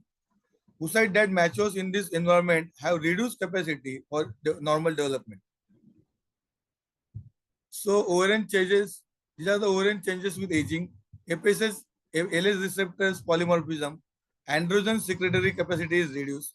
Decreased number of functional LH receptors, reduced LH bioavailability, reduced ovarian paracrine activity, elevated homocysteine, and decreased oxygen content in follicular fluid. So good test for ovarian reserve should be predictive of conception. It should also indicate how long current levels of ovarian activity can be maintained before ovarian aging sets in. So markers for ovarian reserve are age, FSH, estradiol, LH-FSH ratio, inhibin, AMH levels, basal ovarian volume, AFC count. So measures of ovarian reserve are follicular stimulating hormone. Lower is better. Test day is second day to day 4. Anterior follicular count. AFC is higher is better. Usually 5 to 10 AFCs per ovaries are normal reserve. Less than 3 AFC is poor reserve and more than 10 could be polycystic. AMH higher is better. Test cycle day is day 2 to day 4. So AMH is the better predictor of infertility. AMH levels are higher, better indicators than FSH. Recent studies suggest that AMH levels may predict fertility potential more accurately. With ovarian aging, the first change in the decreased AMH level, followed by decline in inhibin B, and finally increase in FSH level. So these are the different ovarian reserve tests. So biological is age, biochemical are static and dynamic, out of which FSH, LH ratio, E2 levels, and AMH. Dynamic is clomiphene citrate challenge test. Biophysical is ultrasound, on which we see AFC, volume of the ovaries, and stromal blood flow.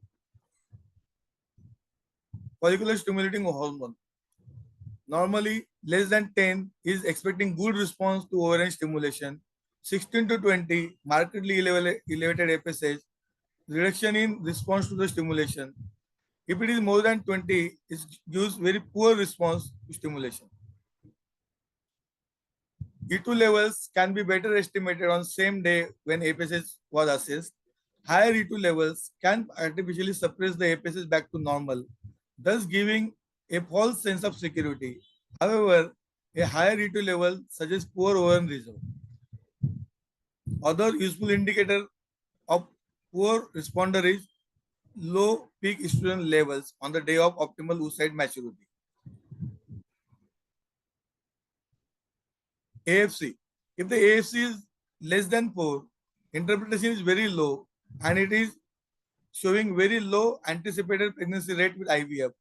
If it is 11 to 30, it is normal and it gives excellent result. And if AFC is more than 30, it could be more commonly because of PCOS and there are increased risk of OSSS. Clomiphene citrate challenge test. So next is AMH. AM is also known as Mullerian inhibiting substance, which is glycoprotein from TGF-B. The key role of AMH is growth differentiation and folliculogenesis. It is a reputed diagnostic marker of ovarian function. In female, AMH is produced by granular cells of recruited follicles until they become sensitive to FSH. It is identified as a regulator of recruitment and preventing the depletion of all primordial follicle pool at once.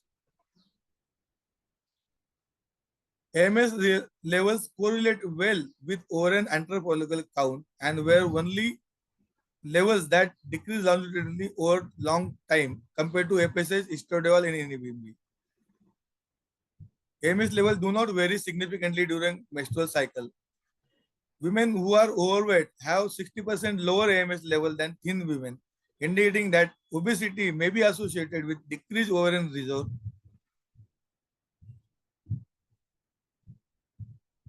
Factors that influences AMH levels are increasing age, obesity, gonadotropins, chemotherapy, and surgical removal of the ovaries, and it is associated with increased AMH with PCOS.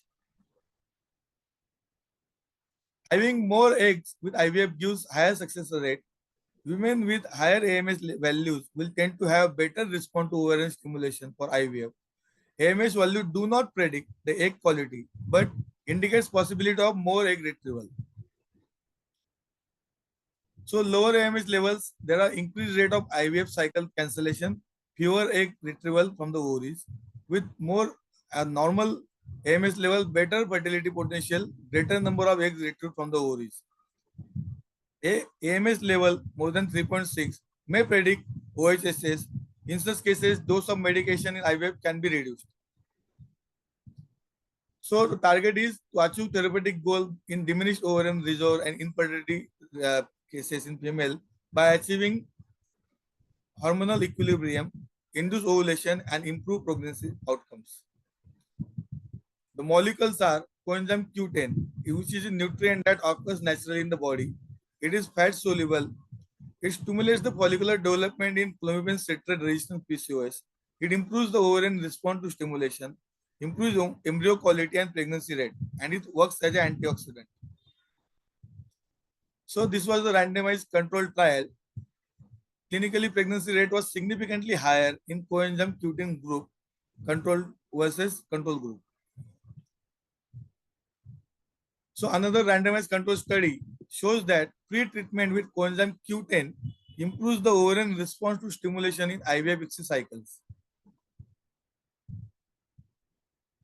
So another study where coenzyme Q10 improves the ovarian response. Pre-treatment with coenzyme Q10 response was improved and stimulation embryological parameters in young women with poor ovarian reserve. Another network pharmacology study revealed the multiple mechanisms involved in anti-aging effect of coenzyme Q10 on oocyte. This study shows that molecular docking and molecular dynamics stimulation provides evidence that coenzyme Q10 may act on this sub-target and then fight against oocyte aging. To conclude, this study showed that coenzyme Q10 stimulates the differentiation of OSC, derived OSCs, and confirm the coenzyme Q10 can reduce reactive oxidative species levels and improve the ovarian function.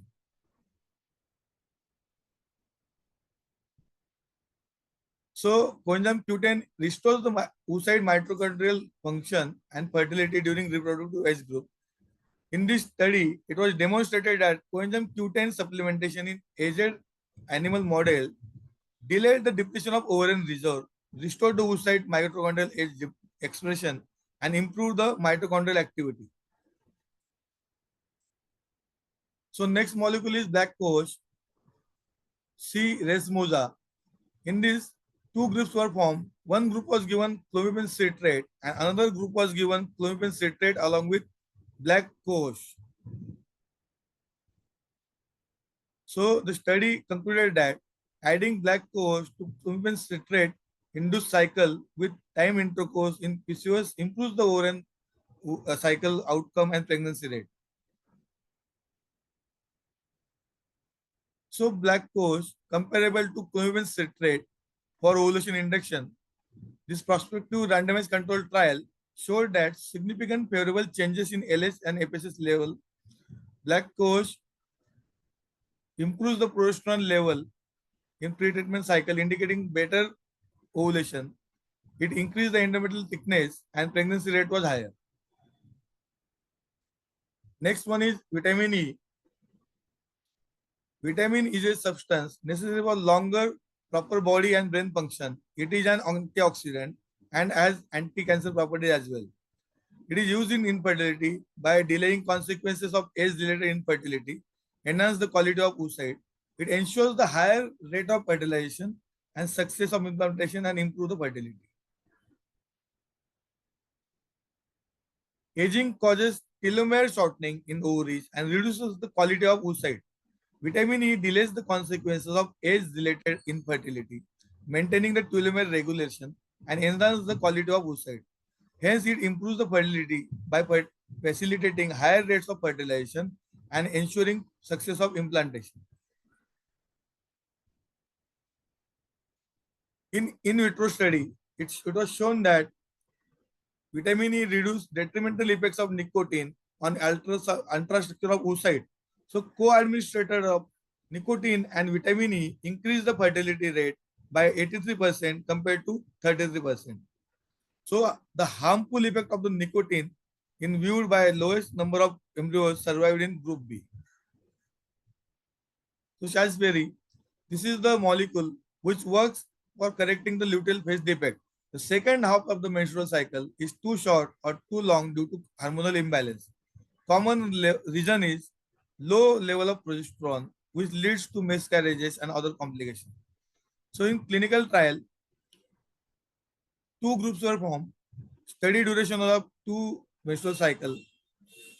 The group 1 was treated with this extract, which showed a significant increase in serum progesterone levels compared to other groups. So next molecule is S-acetylglutathione, which prevents the ovarian aging, improves the quality of oocyte. It shields the eggs from damages caused by oxidative stress during folliculogenesis. Deficiency of this molecule, which is anti-aging antioxidant, is related to premature overaging and even ovarian cancer. For women undergoing IVF, higher levels of glutathione in women's follicular translated into increased fertilization rate. The protective action of follicular stimulating hormone on embryologic development is largely due to glutathione synthesis. So these are all 4 molecules which are improving the ovarian function. Thank you.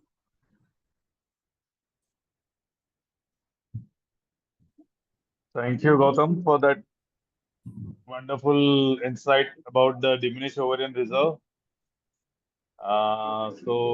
Thank you, sir. I congratulate all the speakers because it is a wonderful day, Sunday morning to begin with.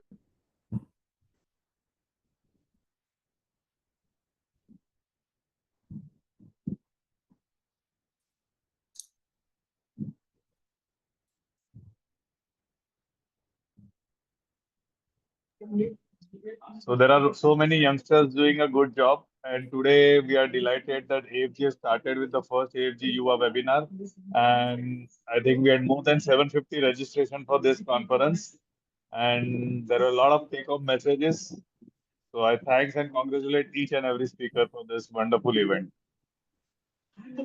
Thank you for logging. Thank you. Thank you very much, sir, for this opportunity. Thank you everyone. Thank you Sriram sir. Thank you Chirag. Thank you Gaurav. Thank you Rohan, Riya. Thank you everyone. So ClearNet, I think we can, Rimpa madam, ClearNet, we can stop recording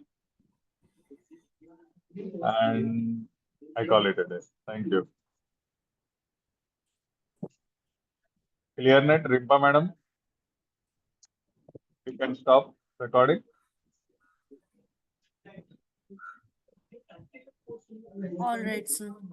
Yeah, thank you very much. You can close down the meeting.